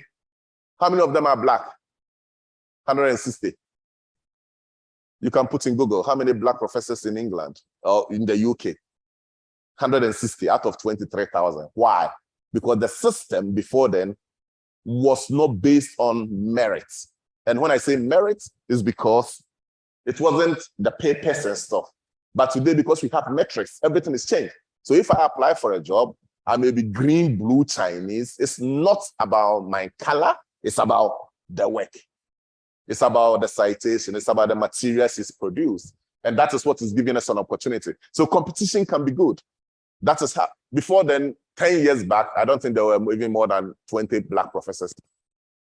Because everything was the decision was being made by individuals, and for that matter, so now it's become like sports. Yeah? It's kind of like sports. There is no way you can, you have a race with Usain Bolt, everybody's there, the television is glare, you are running. If Usain Bolt is first, you can't say this person is first. It's a bit different now. The system in an open era scholarship, everybody can check everybody's papers, you can check everybody's citation, their index, if they've got some funding, you can check everything, whatever their research activity. So the system is very much open. That is why the world has become a better place. Organizational behavior is changed. In an open system, anybody can be anything. That's why we've got Chinese professors, Indian professors, anybody can be. And rather the English professors are going down, down, down, down. I'm not saying they are not the best, they are super, but the reality is, before then, it was just them alone. We didn't have this kind of metrics. So the metrics are good. It gets you recognized, you have your work cited, you get promoted, and you get tenure. Those in the American system, you get a tenure when you have this papers.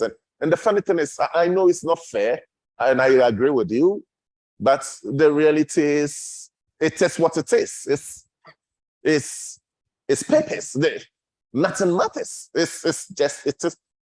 Look, I've got some colleagues, you've got some colleagues. Sometimes you ask yourself, when they go to teach, what do they tell the students?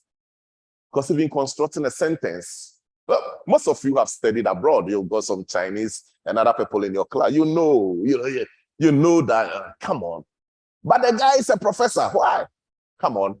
It's papers. Or the papers matter to. He can write. And the writing, if the Chinese can write, why is the Chinese able to write and we cannot write? We are better than the Chinese. We are brighter than them. We have the language here. We started from our primary school. The Chinese guy is translating every single word. He has to translate. Why? Because of dexterity. Because when you enter a Chinese guy's office, he's got a paper. He's underlying every single line. Yeah, he's checking the structure of the sentence, how you start an introduction. Yeah, he's just looking and he's just copying it. And that is what we are not good at. We have to learn to copy. Research is all about copying. If you don't know how to copy, you can't do research. Maybe copy brutal. Yeah, because you see what somebody has done, you pick the idea and you turn it around. So I will be checking, I will see Joseph's paper, he's done something on failure. Joseph did, okay, I can also do this. You just copy. And you want to write some section on your directions of future research, you just go and look at somebody's paper. Okay, he started it like this. Okay, I'll start it like this. Then he talks about the directions. Then he talks about implication for theory. You just have to copy because the system is very conservative. And that is our problem. We are not good at copying. The Chinese will pick somebody's a very good paper and just underline word by word. He doesn't even understand the structure of some of the sentences he's saying. But because he just wants to do it. I've got a Chinese colleague who sent me a paper last week, Entrepreneurship and Regional Development. Oh, when I started reading, I just got upset. So, Jesus Christ. So I gave it to my PhD student to go through for me before I look at it, because the language is so terse, but she's done the work. She's done it. But we don't do that. And sometimes we want to come up with some massive ideas. I don't know. It's the same with our work. When I look at, especially universities in Ghana and stuff, and you look at their web pages, you think, oh man, you click here, it's not working, and the web pages are not sophisticated. You think, why? You just have to copy. If you want to do a web page, you just go to Harvard, you just go to Oxford, you go to Newcastle, look at the way they present their business school, look at the way they present their engineering, look at the way the stuff is there, you click on, you go to their research interest, you get people, just do the same. Why are you doing something different? And that's what the Chinese is good at. You just have to copy, and research is about copying. You just have to copy what people are doing. If you can't copy, it's a problem, isn't it? Have you checked in Ghana? Maybe yours is a bit better. Kofodia Pole, dead. Accra Pole, dead. I say, but why? Can't you copy? You just copy. Yeah, you take Newcastle University, look at the way they present the stuff. You also do the same. You have different colors. I'm not saying you will steal the words and only plagiarism, you don't take their way, but I go to Newcastle University and you look at the web page and the front of it is the Northumbria Bridge and there's something about the Roman Hill. They are far away from the university. Okay, so if I'm Accra Pole, okay, Makucha Lotteries, Makucha British Council, National Theatre, they are all within the vicinity. No, man, you put it there. Kumasi Poly, you open the web pages, mention it's it doesn't have to be here. When you come to the British universities, isn't it? You will see the university brilliant, beautiful. You go there, it's one building like this. So you just have to copy. Right, let's move on. So this is why we publish. We have to publish in a scientific era.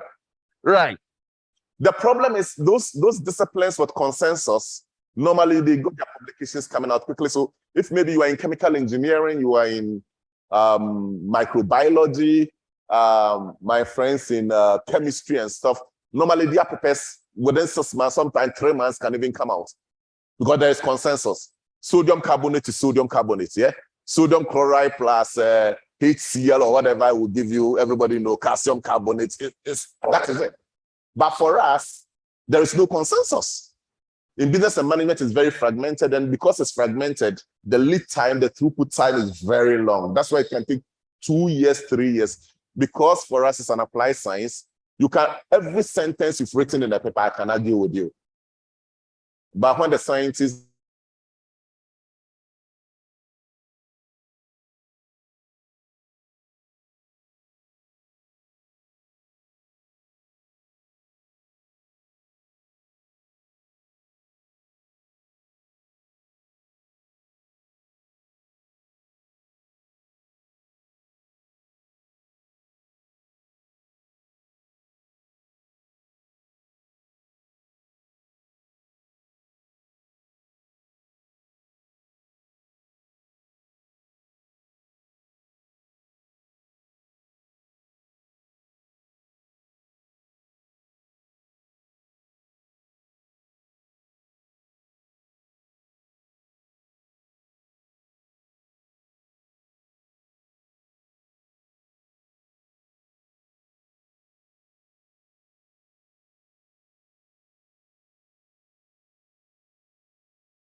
with people. You have to, and nobody can do it alone. You have to. And sometimes it may be a matter of you just collecting data for the guy. Somebody may call me, oh, I need some data from Ghana. Can you collect it? And typical Ghanaian will ask you, how much will you give me? Well, I don't have any money. I'm not making any money. But if you can collect the data, then your name could be on. There could be a paper. I'll just give it to you. I ask you to proofread it. And you make a contribution, and you have to collaborate. And normally there is some funding too. And I think this is a great opportunity for you guys in the technical university. There is a lot of money out there. Ghana government, the only capre. Ghana government cannot give you any money. But the World Bank, you think about the World Bank and stuff. Well, the current dean of KNUST is my mate, myself and Joseph, Nathaniel. He used to be an associate professor at Leeds when he joined. So Nathaniel came here. They've got about 5 million from the World Bank. They are building this Carissa Center for African Supply Chain and stuff. And this is a technical university. So in your case, if you put together this kind of proposals, there are people out there who want anything in social science, I will want to support. If you write a proposal, you just want somebody to read, I will read it. It doesn't cost me anything. It just take a day. You will read. And there are people out there you can collaborate, people, and get some money. There is most of the money are ring fence. There are specific money for developing countries that I cannot apply. Joseph cannot apply. Nobody can apply unless you are based here. And that is how the tech guys got those money. And if you hit one center, you hit $2 million here, the whole system will start to change. Then the next week, you tell the vice chancellor, you are moving to Accra Polytechnic. If he doesn't give you more money, you take your funding with you. That's the funny bit about our place, which makes it very flexible. So you go, you take your funding along, and because the salaries are not being paid by governments, it's paid by the institution. So they can decide they want to pay a bit more and so on. So the system is very clunky. It's very difficult. I am not here to sing in praise of this system. I'm a beneficiary. I benefit big time. And the main can add out. I am an associate editor as well. Joseph is a associate editor for Critical Perspective. He's got about 2 journals or so that he edits. Everybody knows us. If I send my paper anyway, the guy who has rejected my paper, I don't care. Tomorrow I'll send it somewhere else. They will publish it. You know, we benefit from the system, and I will get money to go to the conference. They will pay. But I can't sing in praise of it because I understand how the system works here too. It's very difficult. But that also doesn't mean we can sit back. There are people who are doing very well here. I remember Sefa Dede and Amega and Co, and the tech guys, the Carissa guys. And so far, no polytechnics is really popped up. And if you could be the first to pop up for one research center or something, that would be very exciting. Environmental sciences, I've got some friends in Germany. People are really interested in doing stuff. Sometimes you're applying for a fund and you need a local collaborator. You need somebody here and you can't find. Because if I come to Kumasi Poly and I click on your webpage, nothing works. You click on the webpage, you click the webpage, he's got a photograph there, like he's going to apply for passports in 1990. You know, that red background. Then you just look at it and you get frustrated. You click, there is no email. The email you get will be yahoo.com, you know, and you want to know, because you have to see, because if I'm applying for funding and I'm going with you, we have to put your publications, everything as well. I have to see what you've done. But you click the website, there is nothing there. You click, there is a center there are about 4 centers, you click, nothing is working. And those are some of the basic housekeeping stuff, which other than that, I'm sure people would have been contacting, but you click, nothing works. You click, and that's what I'm saying, you have to copy. Just go and copy Newcastle or just copy somebody's website. Right, so that is how the system works. We will have to work together to see what we can do. The biggest criticism of the system is also about what we call cumulative advantage. Matthew chapter 25, verse, is it 29? Matthew Sempa. The rich shall continue to be rich, and the poor will continue to be poor. Like I said, They will pay 2,000 pounds for me to go to the conference. I'll have PhD students to do work for me.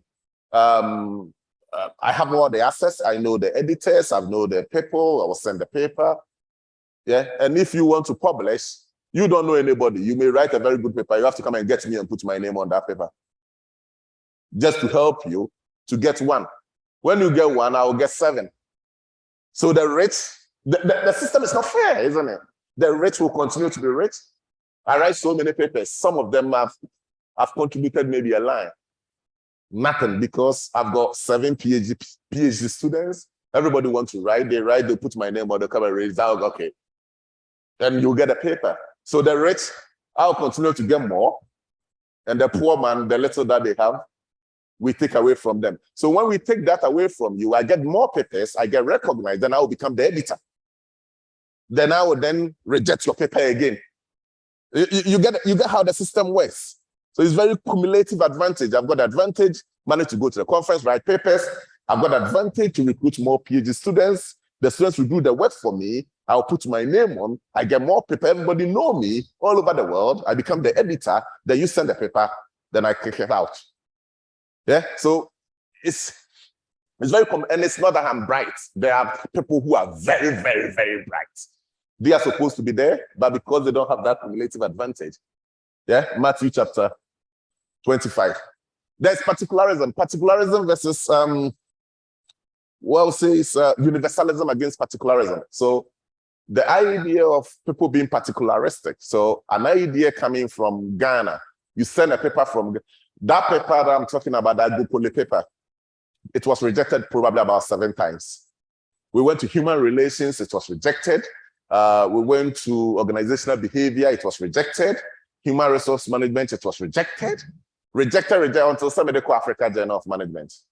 And that is not where I really wanted to publish that work. It's a very good paper, but that's, so there is massive particularism. Even though the academy we say is governed by universalism and, Metonian norms, communism, universalism, disinterestedness, organized skepticism. But the reality is very particularistic. If you send a paper, Africa data, you have a problem. It's not nice. But we all do it too. We all do it. I'm an associate editor of a journal, and I can tell you, 90% of the papers that come to me from Nigeria, India, Iran, Pakistan, immediately the paper comes in, I look at the name, I start to shake my head. I read the abstract, thank you very much. Because the assumption is they are no good. And you see the paper, they are not good because they don't take their time to write the work. And that is the kind of reputation we've started developing with Africans. Some Africans, especially in Nigeria. Ghana is not gone to that level. And people think we are very, very bright. Ghanaians are very good. But at the moment, typically Nigeria and stuff, because the predatory and the stuff they will send in, you read it and no. It made me who? Iran paper me who I mean, it's a 99.992% may rejected. Because mass and they just run engineering, mass and stuff. You want them to tell stories. So it's a huge problem. Potentially we can do something. The gatekeeper effect. I become a gatekeeper, isn't it? I'm not a gatekeeper. So I decide what is published. So you may have a fantastic idea from Iran, Nigeria, whatever. It comes in. If it doesn't chime in with my own worldviews, my paradigm, my own mental models, I reject it. That is why you can send a very good paper, but the gatekeepers will not let you in. They will just kick you out. They've got a ghostwriter syndrome where editors, reviewers are forcing you to toe a particular line. You have an idea you want to talk about, you have an idea you want to tell the world, and somebody telling you, no, you can't say it that way, you have to say it this way. By the time you finish writing the paper, you realize this is not my paper. I've done papers where by the time I got the original paper published, I could publish another paper out of it. Because the paper is now totally different. Every editor reviewer is pulling you on this side, do this, and you end up doing so many stuff. And you come back reading the paper and this is not the paper I set out to write. So there's a huge problem with ghostwriters. Reviewers are very, very thick-headed. Some of them are very strong. Some of them, they will not let you go. And you also want the paper published. So you just do whatever they want you to do. Rigor versus innovation is a problem. You want to be innovative. You want to come up with a fantastic idea, go coolly, whatever, to talk about turnover. Then somebody will say, yeah, it's interesting, but where is the rigor? How did you collect the data? Is this scientific enough? Somebody walking backwards 200 years ago, what does it tell us really about collective turnover? So there's that debate, rigor, relevance. The quantitative guys will not even look at you because you are doing, quality. You go to interview people and you come and stand here. You are doing research. You have to crunch the numbers. Where is the model? Where is the regression? Where is the data? Where is the data? Where is the hypothesis? Hypothesis. So you always have that kind of problem, which is bedevil of the system. Huge problem. The issue is when you are down here, it becomes very, very difficult. You get stuck in it, but there is a way around. The way around is just to collaborate. It is the starting point. You can never do it on your own. Forget it. And it's not just you, me too. I can't do it. I can't sit in my room and write a paper on my own. I have to work with other people. Somebody may just read and pick through the comments and stuff. I struggle with being and all those kind of stuff. And you got somebody who will go through. I still write with my PhD advisor. It's so funny. And most of the papers I publish with her, I write everything. You just write, you send it to her. She's English. She studied English as well and German, and she will read and proof it. She just will do the proofreading and you just publish it. That is her contribution. You have to accept it because without that, it will not get in. So if you are looking for people to contribute 50-50, you have to do 50-50. You will not go forward. Sometime you have to do 90. Somebody will do 10. Another time you may end up doing 10. Somebody will do 90. Yeah. Right. Let's move on. So those are the current issues. So the current issues, let's think about the traditional model. So the traditional model is when you send a paper to the editor looks at it, goes to the reviewer comes back and stuff. And it's also bedeviled by so many problems. Number one is the cost and price. It's very, very expensive. Think about it. Paper going through 2 years, all the conferences, all the stuff, you write it goes to the system for 2 years, reviewers time. How much can you pay that professor who is reviewing the paper? For those 2 hours that if we were to quantify the time into money and stuff, it costs so much, and some publishers are making super profits. They don't pay us, they don't pay you as a reviewer. The publisher Elsevier is making billions of dollars, billions of pounds. These people are making, none of it come to us. And you think about it, you are only getting citation and you are happy. It's incredible. And we are producing the work. It's like we are the footballers. We stand on the pitch, scoring the goals, everything.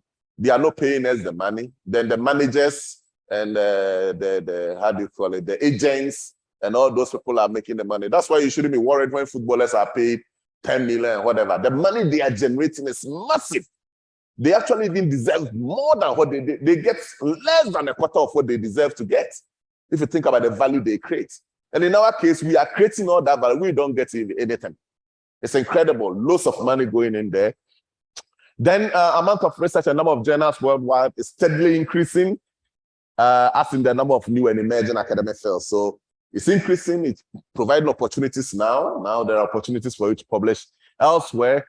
Economic crisis is decreasing library budgets, which is a huge issue, especially down here where your university would not have the resources to sign up to all these databases. Sometimes it can be very, very painful. There's a guy doing PhD at Tech, and I had to go and speak to somebody in Nottingham to go and get data from their Bloomberg, pull all the data and send to him to do the work here. And it's just sad.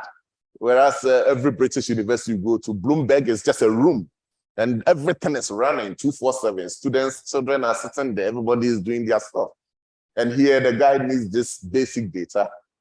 But that is the reality of life. That's why you always have to find other ways of getting them. There are new information technologies and stuff which is providing alternative means of publishing. So these days you've got how do you call it? So you go to a conference, you've got conference proceedings, The proceedings, you can also publish the proceedings on ResearchGate. You've got kudos, you can publish them there. Even these days, Elsevier is producing this SSRM system where preprints are actually published. So there are lots of opportunities coming up, yeah, which is great, and helping the system. But then there's disparate and often competing outcomes, which is related to this open access stuff in this open era.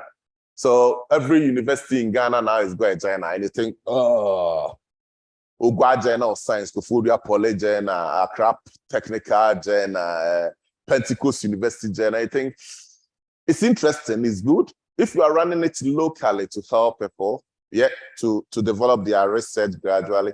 But over time, it appears that is where everybody is putting their efforts on. You will have to look elsewhere. You have to, especially if you want to move between institutions, you don't have to just publish in your local university journals alone. You have to look at other places as well. So the issue of predatory journals have become very problematic. And the sad bit is these publishers, because a lot of people have put pressure on them. People like Elsevier, that they are not treating the Africans well. Africans come with papers, and because of particularism, they are not published. These people have started producing specific journals for African audience. And you think, is that fair?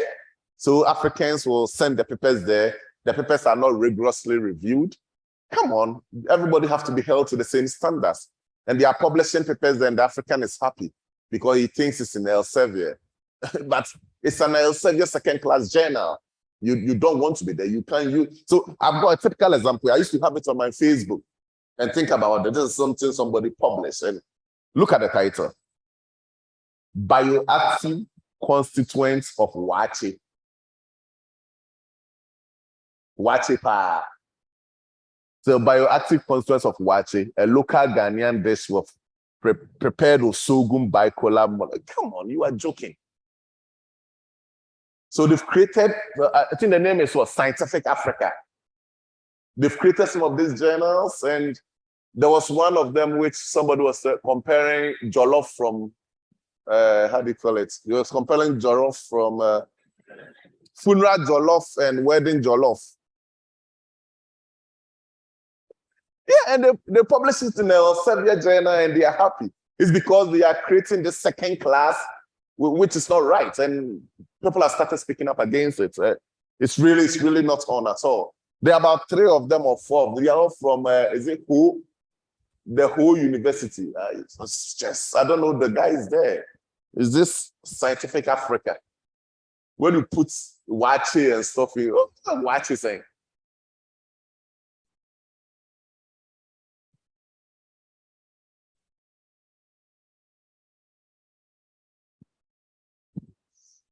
So the system has become very complex, very expensive.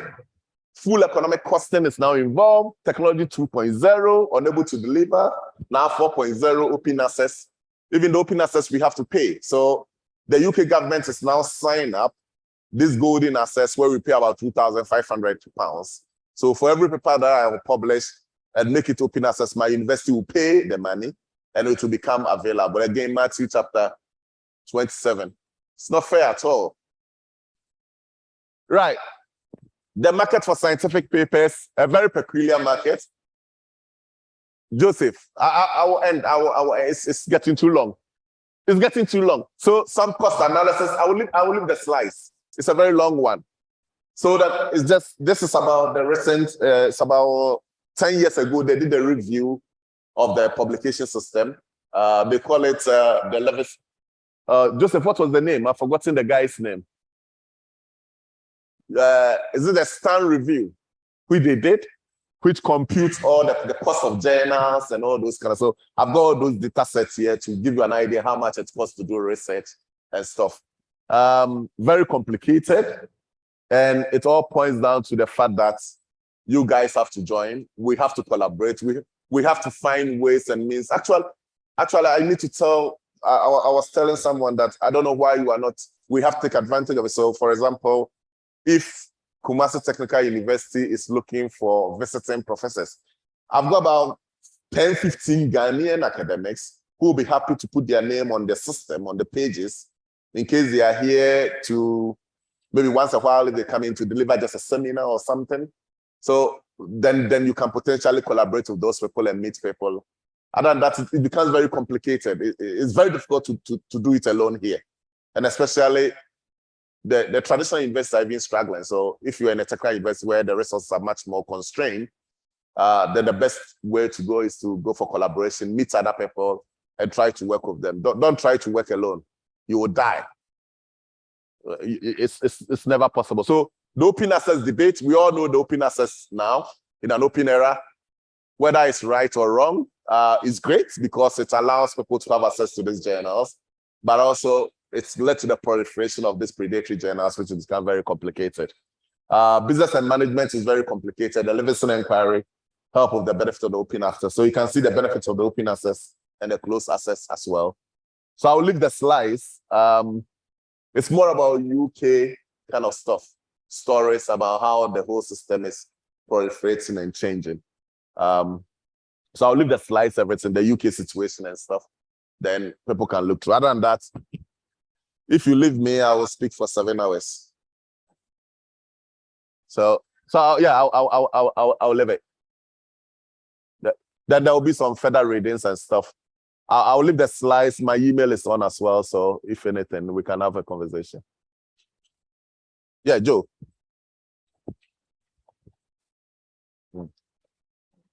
So, yeah, just in the end also. And my question, KsTU.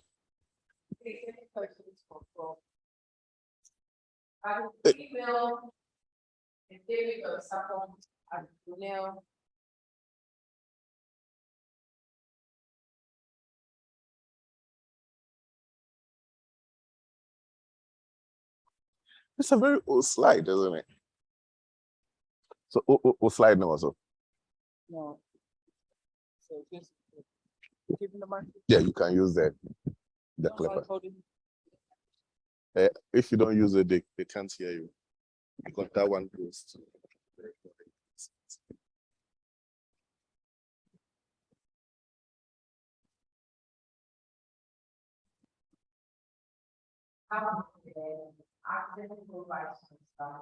Want to say thank you for your time. We'll do the last and we'll take a break. We'll do the last before we take a break. We'll do the last before we take a break. And the last two will be for breakfast. Thank you for your patience. It's been a good 2-hour session already, and to do the last session before we take the break. Thank you. Okay.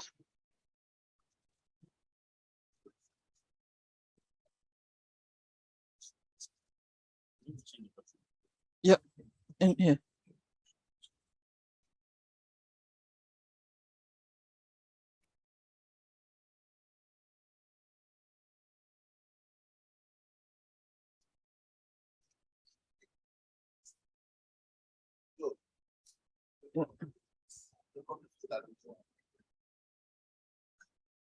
No, this one, that's more. Yeah.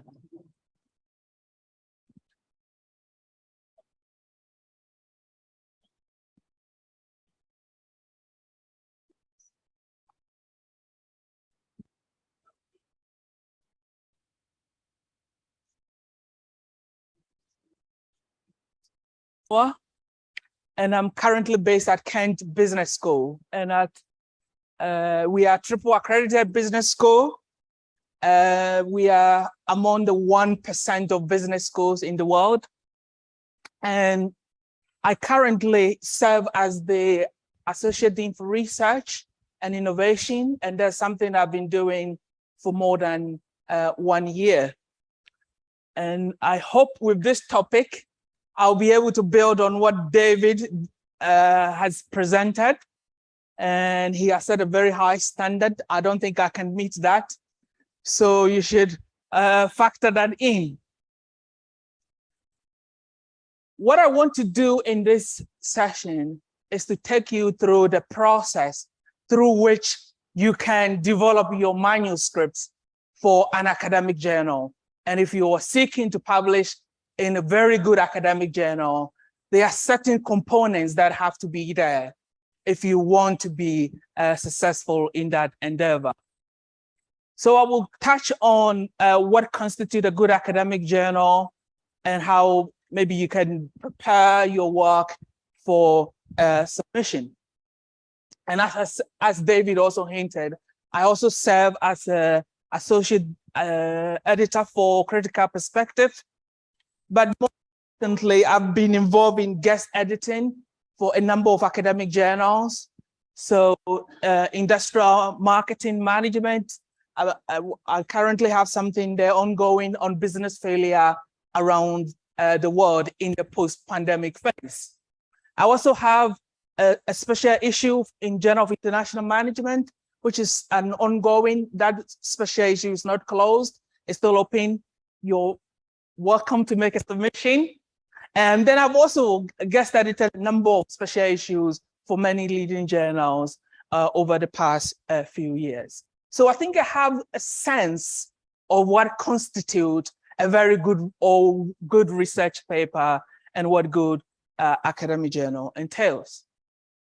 And then I also have, if you're interested in my profile, so this is my KBS profile. If you scan on the QR code, it will take you directly to our website, or an OSIT profile, which is also there. And as I hinted before, at KBS, one of the things that I do as part of my role is that we are a division in our own right. So we are a faculty, and within the faculty, we have 4 different departments within KBS. And each department, we have research director that is based in each of those departments. And what they do is that I hold the overall portfolio in terms of things that pertain to research activities in each of those departments. So I kind of, sometimes I'm called upon to make an assessment on journals that people are publishing and whether that makes sense. In terms of my experience, when I finished my PhD many years ago, at the time, the market was maybe not as competitive as it is today. And even at the time, if you finish your PhD for many world-leading universities, you could get one or a lectureship job with one good publication. But now it's no longer the case. And most universities now, especially in the UK and in Europe, when you apply for a job, and as David hinted, the first thing you're looking for is that, especially in the UK, they said, does this person have 1 3-star? In other words, a 3-rated output. And if you don't have that, you're automatically out. Even if nobody applied the candidate for many research-intensive universities like ourselves, if nobody applied and you are the only person that applied and you don't have a 3-star, we will re-advertise the job again. So it's become more of a requirement to be shortlisted to have one good research output. So it is essential in terms of our own career progression. And also, even when you have the job at universities now, you are required within a specific time frame to produce good output. And if you can't do that, your contract is also under risk. And if you are, let's say you're on lectureship contract and 3 years, many of the world leading universities, if you are not able to produce an output, what happens is that there's a review. We want to review your contract. And most universities, what they ultimately come to is that they take your research time away because you are not producing and replace that with more teaching. So technically you become more of a teaching person. And so so in the marketplace that we are in now, it's becoming more and more competitive. And almost all the world leading universities require you to have consistent production of papers. And for many institutions also is very important, because if you want to be ranked in the QS ranking of universities, or in the Guardian or the Times ranking of universities, they all require, or there's a score, there's a column where they score the university on research output. So and I'm happy to come to Kumasi because my father lives in Kumasi, and I've been doing this type of workshop for many universities in the UK, and I feel that, okay, I should come back and give something to people in Kumasi. So this is the first time I'm doing this thing for any Ghanaian university. So if you looked at journals, there are thousands of them. So how do we determine what quality journal is? For most of the sciences, they will insist that the journal you publish in must be listed on Scopus. So Scopus is this scientific database. And for journals to be included, there are certain criteria that has to be there, that the journal has to have been published for a certain number of years, and the journal must have some kind of peer review and have some kind of standing. So for most of you, I think the main criteria, it has to be listed on Scopus. And some universities also insist the journal you publish in must have an impact factor. So if you're looking and you see a journal, maybe they have a website, ask yourself, do they have an impact factor? And to be included in an impact factor database, you also need to have, the journal should have some kind of period of consistency of publications. And then their publication have to be cited by other journals. So it could be the journal you are seeing, they're publishing lots of materials, but nobody is citing from it. And therefore it's very unlikely to have an impact factor. So even if you are in the sciences, I think most of the sciences place a greater emphasis on impact factor. And if you use impact factor to rank journals, you will see the top journals in science tend to have the highest impact factor. So if we apply these two indicators, it will give us a very good sense of what constitutes a good academic journal. So the things that are, maybe you're in business and management or in the social sciences. And in the social sciences, there's quite a range of lists, but I think David hinted at this, that there's broadly two types of ranking that has gained dominance. One is the Australian ABDC, and then the other is the UK, which is the ABS ranking. So in the Australian system, you see they have an A and A star and A. And then in the UK system, you'll see they have a 4 and 4 star, and then they have 3. So often journals that rank, say, 3 or 4 in the UK system, if you're publishing there, you are competing at a higher level. And in the Australian system, if you're publishing in A or A star journals, you're also competing at a much higher level. And I think today I have maybe around 85 A and A star journals. And then I have around 80 ABS 4 and 3s. So I think I have a sense of what some of these journals are looking for. And then maybe you're in Germany. If you're in Germany, this is the ranking system they also use. Or maybe you're in France. France, they also use the two below. And one pattern you see is that journals that are often ranked on the ABS list, say 3 and 4, or in the Australian system as A or A star, you often see these journals are consistently ranked higher, whether you're in France or you're in Germany. So what does that tell us? It tells us maybe there's a consistency there, that these are widely accepted standard for us if we want to compete at a higher level. And I think as your Vice Chancellor indicated, this is a direction of travel that you guys are seeking to go. And that means that maybe all of us need to raise our game a bit more in terms of the journals that we submit our work to going forward.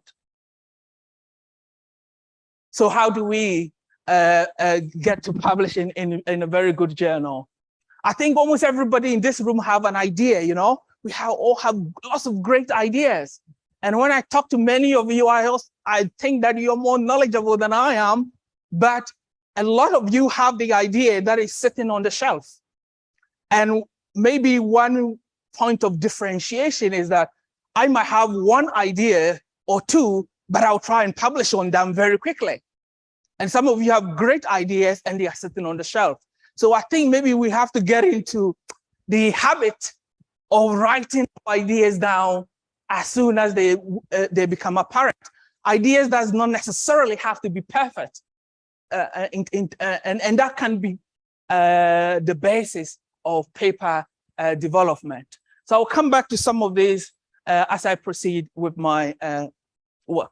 So to judge the quality of academic paper, one of the things that you often need to differentiate is the type of paper you're looking at.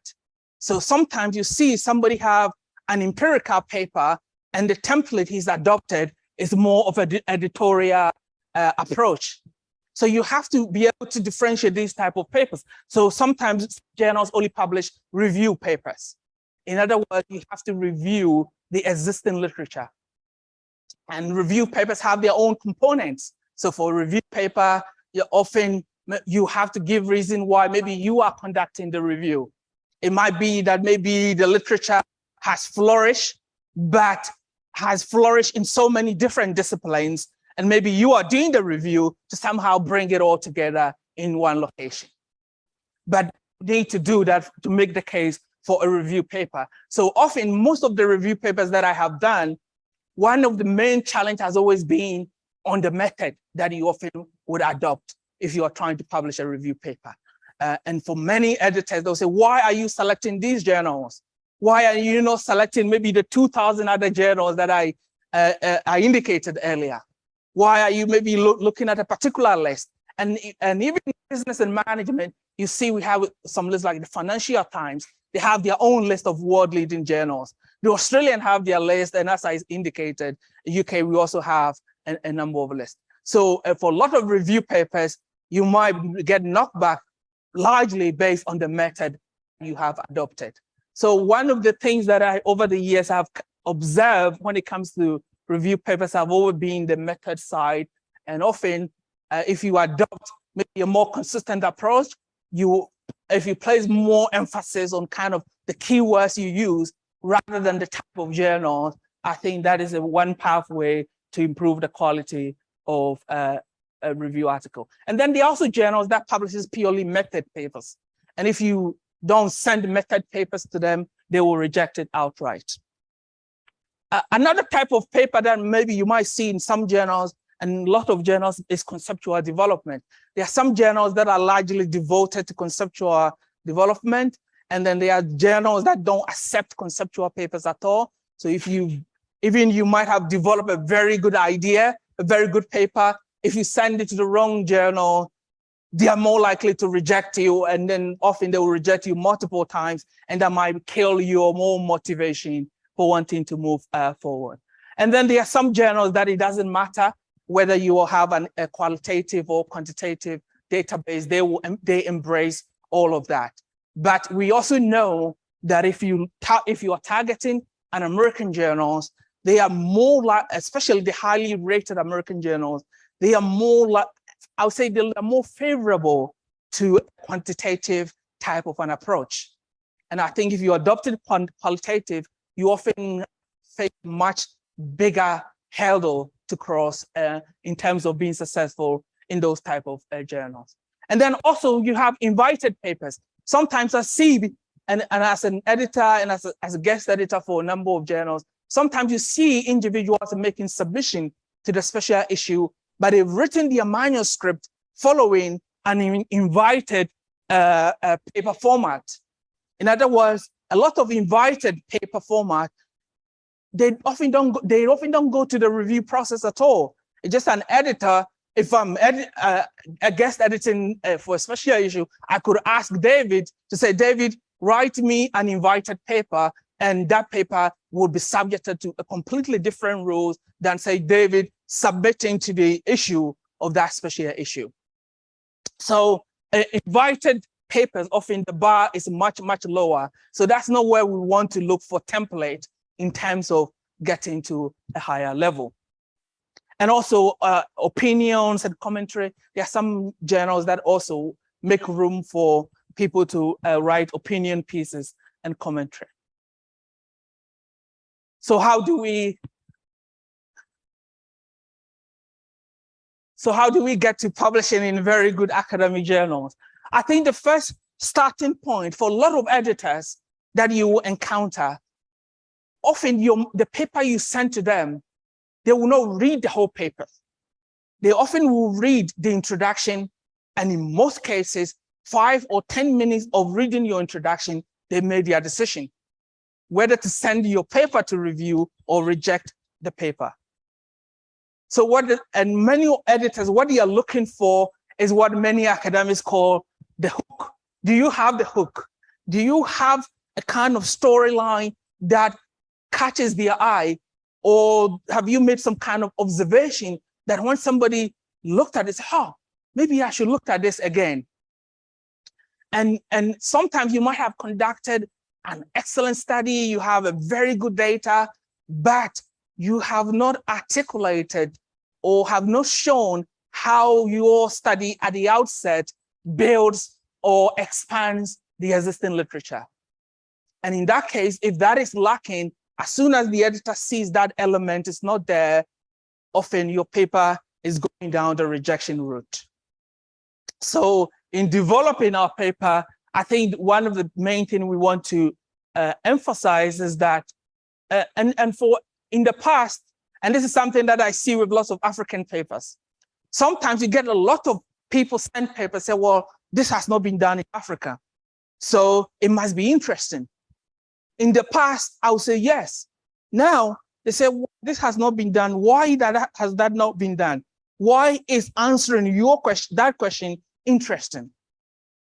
And if the editor cannot find that answer in the paper, in the introduction phase, I'm afraid the paper is very, very likely to go down the rejection route. So we need to work in terms of creating a hook.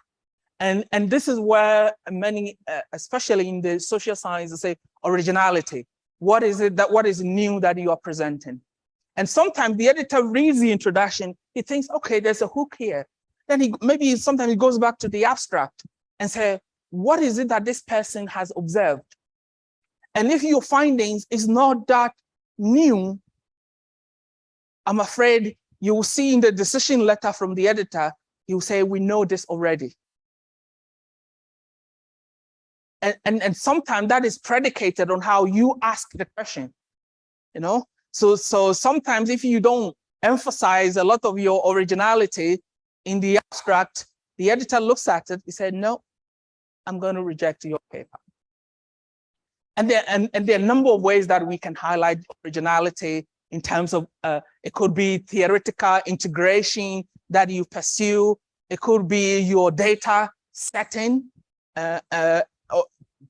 but that needs to come across the storyline right at the outset. If it's not there, if you put it at the end of the paper, you can have all these interesting stuff, but it's at the end of the paper. I'm afraid lots of editors, they don't have time to read the 40 pages you have written to make that decision. So maybe the first 3-5 pages, I would say it's often the most important element in your paper, because editors will make a decision after reading those parts.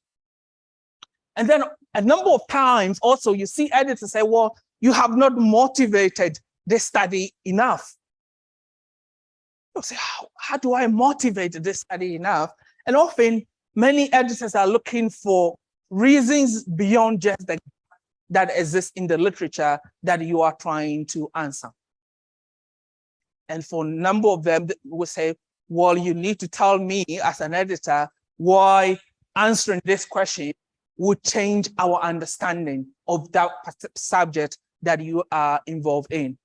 I think in lots of the sciences, I think for most of the science papers that I've seen, I think there's not that strong emphasis on this type of motivation. But for many of the business and management journals, you see many editors asking for that element. And often, and I put this picture there as one of the things that reasons why lots of editors also, I'm sure many of you, you've done your paper, Kumase, you've collected your data, very interesting data, you've written your paper very, very well. Often lots of editors want you to see which conversation that is going on in that journal you are submitting the work to that you are joining. You know, it's like you go into a room, everybody is wearing a mask, and people in the corner, they are talking. Other people in the different corner, they are also talking. Then you see another group that are also talking there. And you've entered the room and you say, oh, this is my paper, come and look at it. Nobody's going to stop their conversation to come and listen to you. You need to find a way of connecting to the people that are already involved in the conversation. So many of the elite journals, if you submit a paper that is not grounded in something they have done before, or something they have published on before, or you don't show connection between what you have done and what has been done before, they will say, well, our journal is not the right home for you. And a number of times, there are a number of ways editors do this. Sometimes they'll just go to your references and then they'll check the journals that you have cited your work from. And then they will say, we've read your paper, but we cannot see you citing any work from our journal. So it means that you are speaking to a different audience that is different from us. So maybe you should go to one of the journals that you have cited from. And this is very important. So sometimes you will see, and sometimes very good editors might tell you, they might tell you that's why they are rejecting your paper. Most of the time, they will not tell you, but that's the reason they are rejecting the paper, which is that you are not engaging with the conversation that is going on. And often you are talking the same subject they are talking about, but the way they come to that determination is by going through your journal where you've cited your work from and say you have not joined in a conversation. So if you're submitting to a journal, I would say the first thing you want to make sure, say, have I cited a number of work from this journal? And sometimes you have to do it in the introduction, not at the end of the paper. Do it in the introduction phase to show the editor that you have read work from their journal.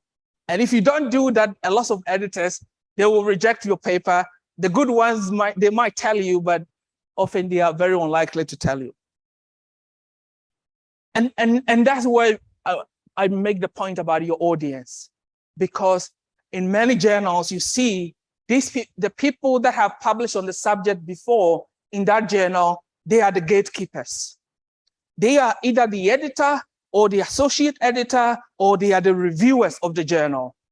So if you don't cite any of their work, even if the editor says your work is good enough to send it for review, it goes to the reviewer who might find your conversation different from what they have presented before. And what the reviewer will say, we don't think this paper is a good fit for the journal. Sometimes you get from a reviewer, and as a guest editor for many issues, what you get from the reviewer is that they will write a very nice comment about the paper to the author. And in the confidential comment to the guest editor, they will say, we don't think this is a good fit for this particular journal. In other words, they are indirectly telling the guest editor to reject your paper. So sometimes you see the comment, you say, well, these comments are easily doable. But no, the reviewer is conveying a different message to the editor or to the associate editor. So if you are submitting your work, I would say, make sure that element is there.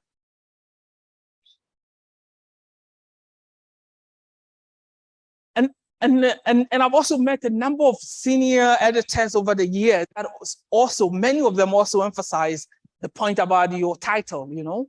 Sometimes we think that title is not that important, but many will tell you your title could entice the editor to engage with the conversation.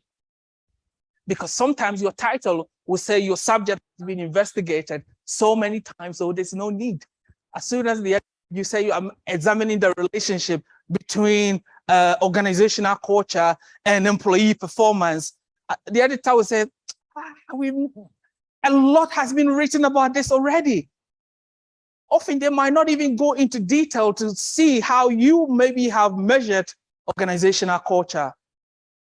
And what that means is that they are more likely to throw your paper out, send it back to you, and you'll be sitting at home crying while your paper has been rejected. So the title, very important. If you can find a catchy title, I would say go for it, because it could make a difference. Because in this highly competitive space of academic publication, it's a game of margins, you know? Sometimes you get an editor gets a decision back and it's one reject, one revision decision. So the editor is on the fence because one reviewer is saying your paper should be rejected. One is saying you should be given a chance. And that could make the difference between you being given a chance or you being given no chance at all. So strong abstract, strong introduction are always very, very useful. Results, how you present your results is very, very important, even when you're doing qualitative. And I'm sure when I finished my PhD, I did qualitative, and I think as David hinted, I did qualitative, but the way I presented my results, I will not do it today because the standard has elevated to such a level that many world-leading journals, even when you have interview data, they want to see the transition from the data, in other words, the raw data, how you synthesize the data, and how you come to your results. And for many leading journals, if they see you've done an interview and you're not showing them how you move from one small team to a bigger team, to a much bigger team, they are more likely to, I'm afraid, to reject the paper. So in the past, if you did qualitative data, so long as you say, well, that person said that, that person said that, and then come to some kind of conclusion, it was okay. But for many of the leading journals today, I would say the emphasis is on demonstrating how you move from your raw data, application of data from multiple points to your major teams. I think if you can do that on a qualitative paper, I think you're more likely to be successful in that endeavor. And even with quantitative data, many journals have, if you go to many journals on their website, if you go to Journal of Applied Psychology, many of the psychology journals, they have specific guidelines on what aspect of your data, what you should report on in your paper. So, or what kind of test you should carry out if you have quantitative data. So often, if for some reason you did not read that and any of the tests are missing, editor is more likely to also send your paper back to you. So how we present our results, being clear and concise, is also very, very important as well. And in terms of publishing in very good journal, I know some of us often, we don't like being criticized. Some of you don't want to be criticized. Some of you, you often say, well, I gave my paper to a colleague to review for me, and the colleague felt that this paper is very, very strong. I often will give my papers to colleagues to review, and I know those that are very nasty. They are the ones that will give my paper to for internal review. Because before you send your paper to journals, what you don't want is people that are being nice to you, people that are not telling you the problem you have with the paper.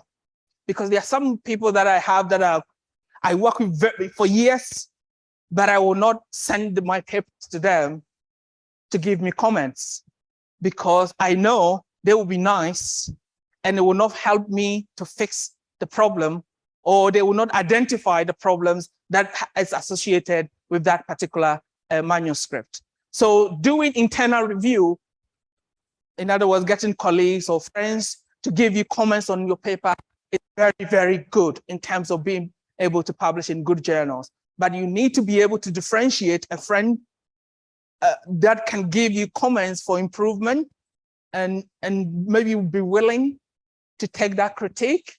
So there are some colleagues that you send your paper to, they'll say to you, Joseph, this is just garbage, you know? This is what you need to do, A, B, C, you need to do this, you need to do this to bring it to the right level.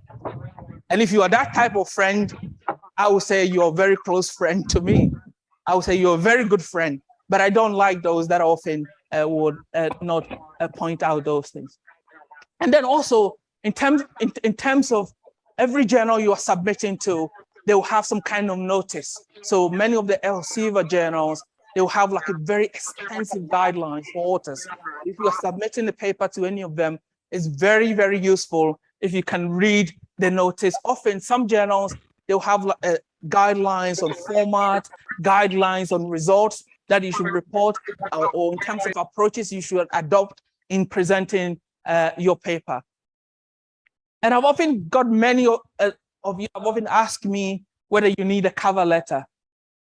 There sometimes you've written on a particular topic, maybe you think that might not fit this particular journal, but you are not sure, you know, you're not sure whether it fits a particular journal. Sometimes you will put a letter in to the editor explaining why you think your manuscript fit what the conversation that is going on in that particular journal. And then there are some journals that also require you to include a letter if you're submitting to a specific special issue.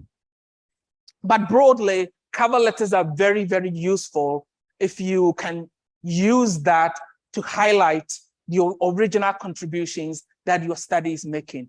Often I will use the cover letter just to highlight the original contribution the study is making, because lots of editors, that's what they are looking for. And for many leading journals, if you cannot demonstrate the contribution you are trying to make, they'll kill the paper.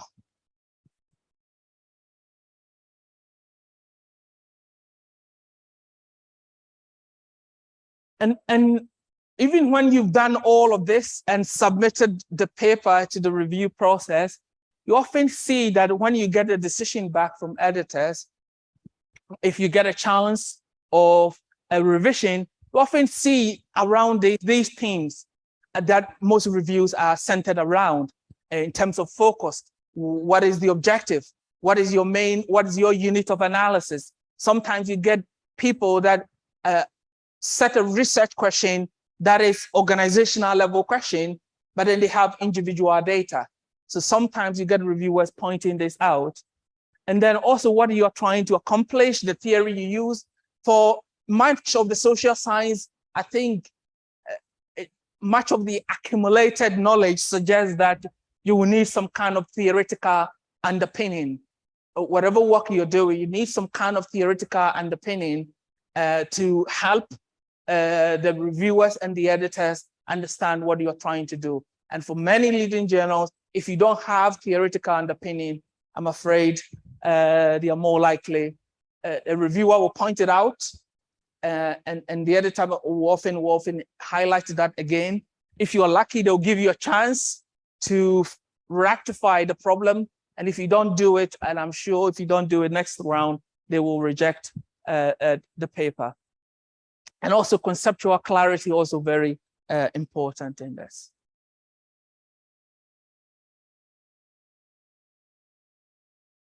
Also, in terms of reviews, I think over the years, what I would say is that in terms of the review, most editors, and this depends on the type of journal you are submitting to. So there are some journals that when you submit to, that you will see often at the top, you have the editor-in-chief, his or her comments, and then you have the associate editor, his or her comments, and then you get the reviewer's comments as well. But what I would say to people is that often the reviewer is not the decision maker, it's the editor. And in most cases, you will see when you get lots of reviews, or if you submit more manuscripts, sometimes you get conflicting reviews. And most of the time, I would say you always go with what the editor is telling you. sometimes some good editors will tell you, ignore this aspect, focus on this particular issue, or ignore that element. And if sometimes the editor does not provide you any direction of travel and you have conflicting results, I would say it's very, very useful if you can write back to the editor to ask them and say, I have reviewer 1 who is telling me to do this. I have reviewer 2 who is telling me to do the opposite. What do you think I should do? And most editors will write back to you and say, I'm saying to you, ignore that person and do that person's what the other person is telling you. Because ultimately, whatever you do is the editor that will make the decision whether the paper should be accepted or rejected. And I've had situations where I have accepted papers against the wishes of what one reviewer might want to do. Because as editors, you see editors make decisions all the time. Sometimes you can decide to ignore a particular reviewer. Sometimes you don't even need to send all the comments back to the reviewer, because some reviewers, and I'm sure many of you do reviews, some reviewers, you see the language they use are more kind of demeaning to the authors. So if you see that, you have to kind of take those messages out.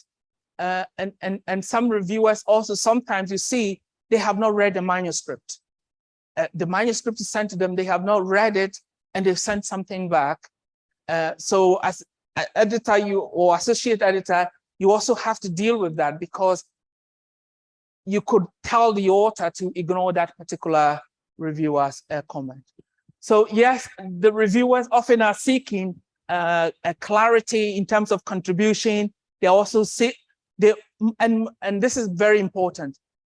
No reviewer is against you, you know? If you're submitting paper, they are not against you.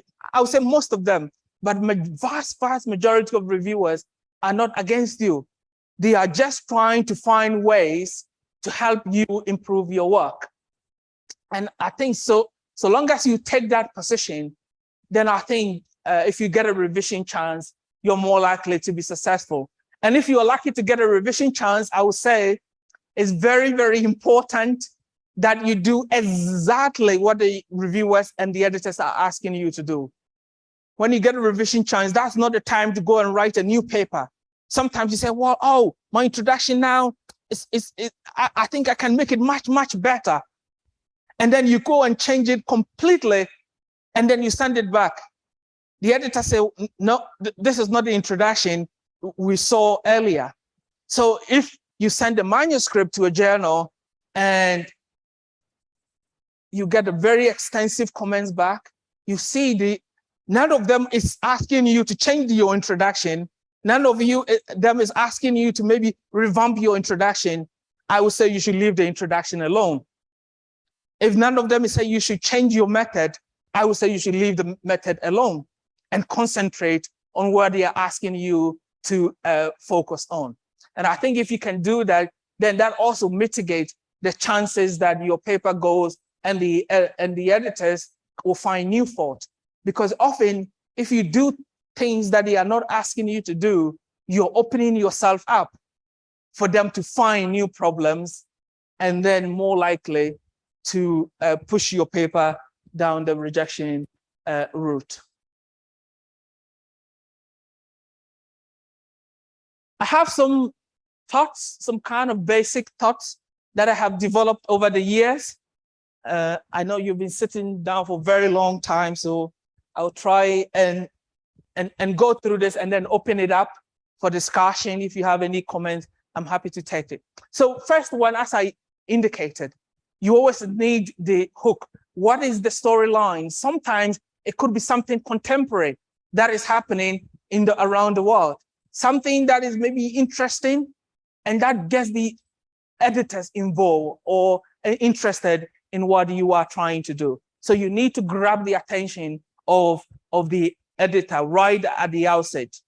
And if you're submitting to any journal, how many papers have you read? You know, I often hear from PhD students, oh, I've read 2 papers. That's not good enough, you know? If you're submitting to some of the category 3, category 4 journals, I would say if you read, let's say maybe 50, reasonable number, because then you get a sense of what they are looking for. Because to succeed in the publication journey, I would say there's no shortcut. You know, some of us think, oh, we can just cut out reading all the papers and then get our papers to the finish line. That's not going to happen, you know. And you also need to be more. And I think ultimately this is something that I learned when I was young, but it all still applies. A lot of research is just pure hard work, you know. And when I started my first academic job, I was going to the office at 8 o'clock, and then 9 o'clock I start teaching. And then I thought I was working very, very hard, you know. I thought I'll go to 8 because everybody comes to the office at 9.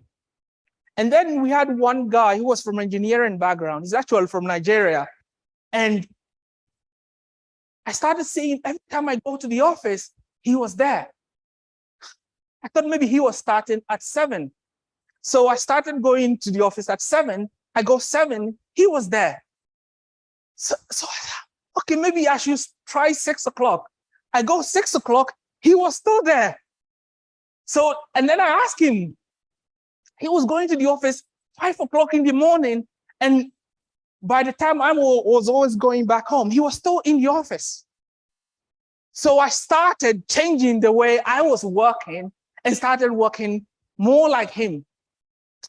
And one thing that I observed over the years is that in terms of research and as a researchers, from 9 o'clock, you get lots of emails, you know, from students, from other staff. And it's very difficult to do any kind of research from 9 o'clock. You need that kind of space where when you go to the office, nobody is sending you emails, you know? And then in that 1 hour or 2 hour, 3 hours, I think you're more likely to be much more productive in that intervening period. I know everybody have a different lifestyle, but the point that I'm getting across is that we need to find some kind of space within our schedule where we are not interrupted, where we are not answering text messages all the time, where we are not responding to emails. And I think if we can find that time, then it helps us to be able to develop our research paper. And also one other thing that I've also, and today, maybe tomorrow I will touch on this on the rejection issue. If you're writing in English, and we know many of the world leading journals are in English and they publish in English. So I'm sure everybody thinks they are very good in English, but often it's very difficult for humans for us to spot mistakes that we make. Sometimes it's better if we give the work to somebody else to check it for us.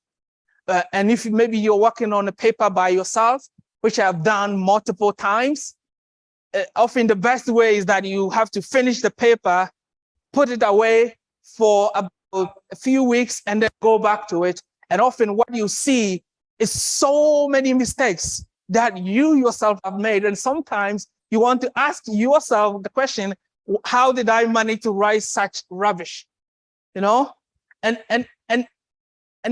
so long as we have that self-correcting mechanism within us, I think we are more likely to be able to improve our own paper. And this is where I differ from David on collaboration, because earlier on in my career, I wanted to collaborate. I had lots of ideas and I was sending it out to lots of people. And most of the time, I get people say, oh, it's not in my area. Huh.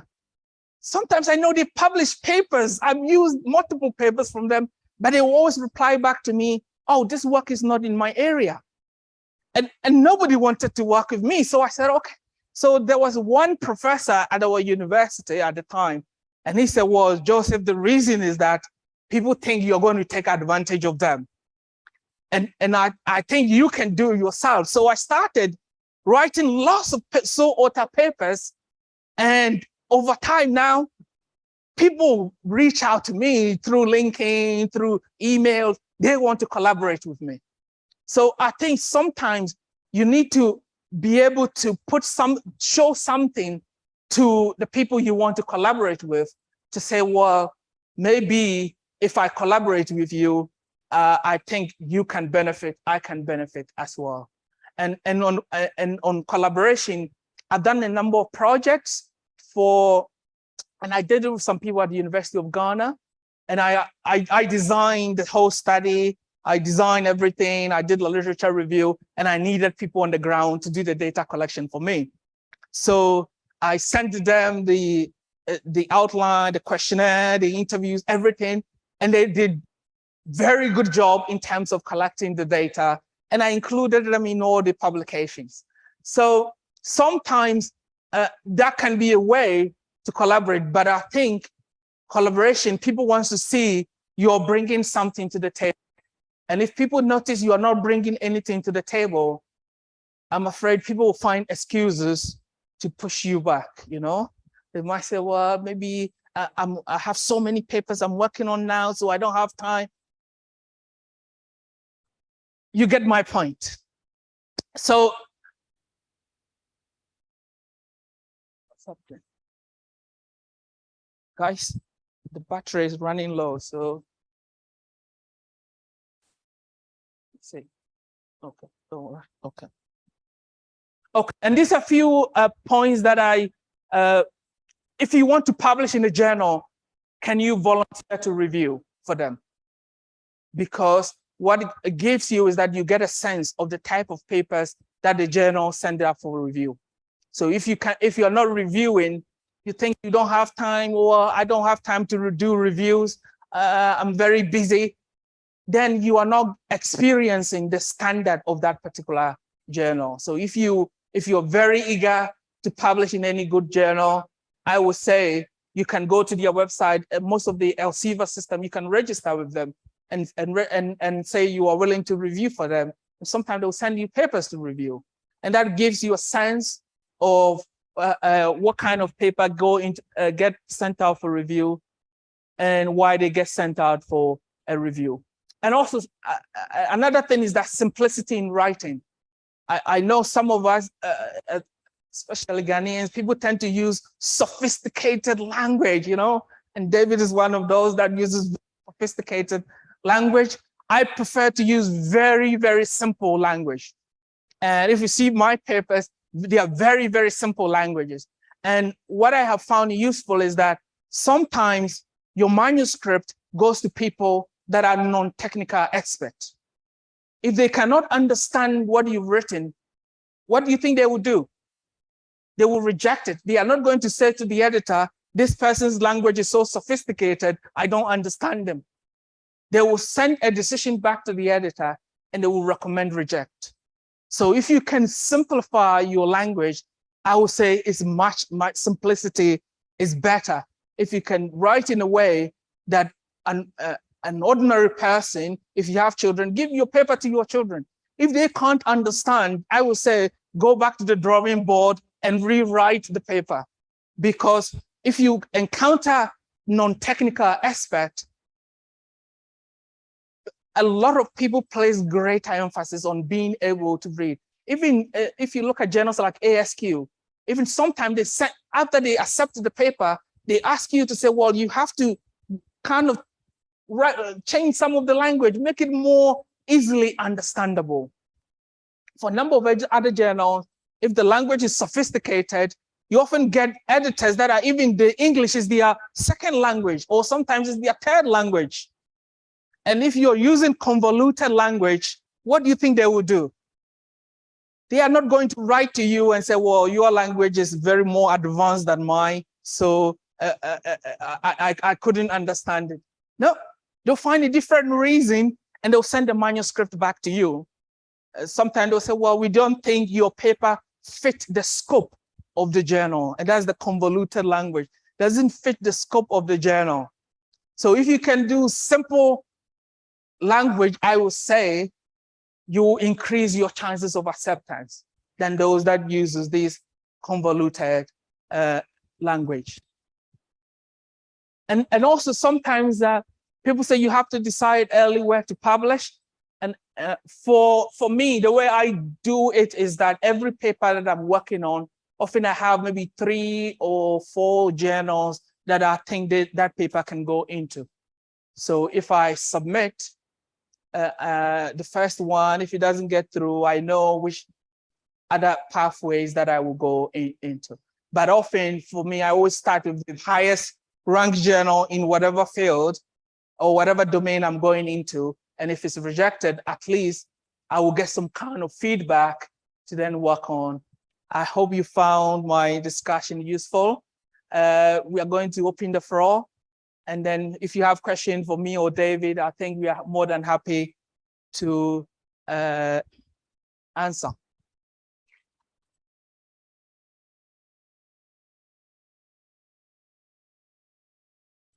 I think maybe they need a microphone to speak. Any question?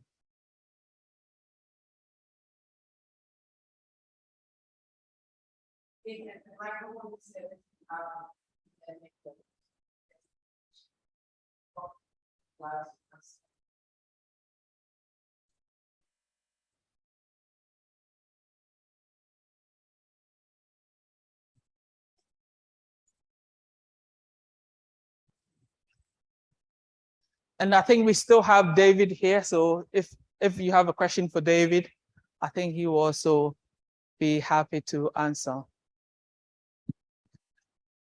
Maybe if you are still deciding, yeah,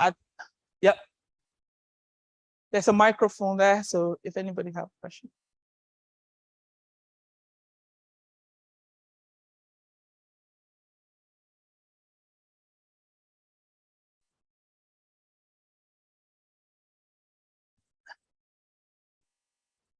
If there's no question, then I hope you found today's talk very useful. And if you've not started working on research paper, maybe today is the time we all need to start. And I think maybe one thing that I have at home is I have this big notice there. Where is the next paper coming from, Joseph? You know, and I always keep asking myself, where is the next paper coming from? And I think that if you have that mindset, then it drives you to want to look for the next paper or start a new paper. Thank you very much for coming. It's very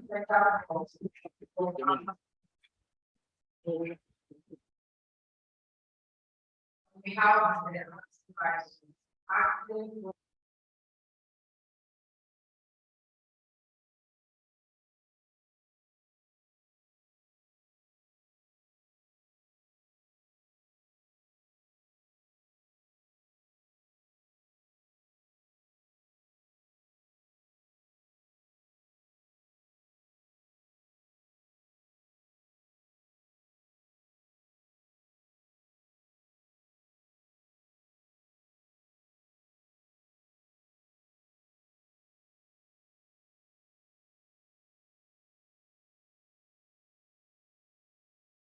we know that it's been a long day, but we work every minute of our time. We say thank you to our professors who came from Cornell and University. Thank you, sir, and we look forward to having you here tomorrow with us for another round of research. Thank you.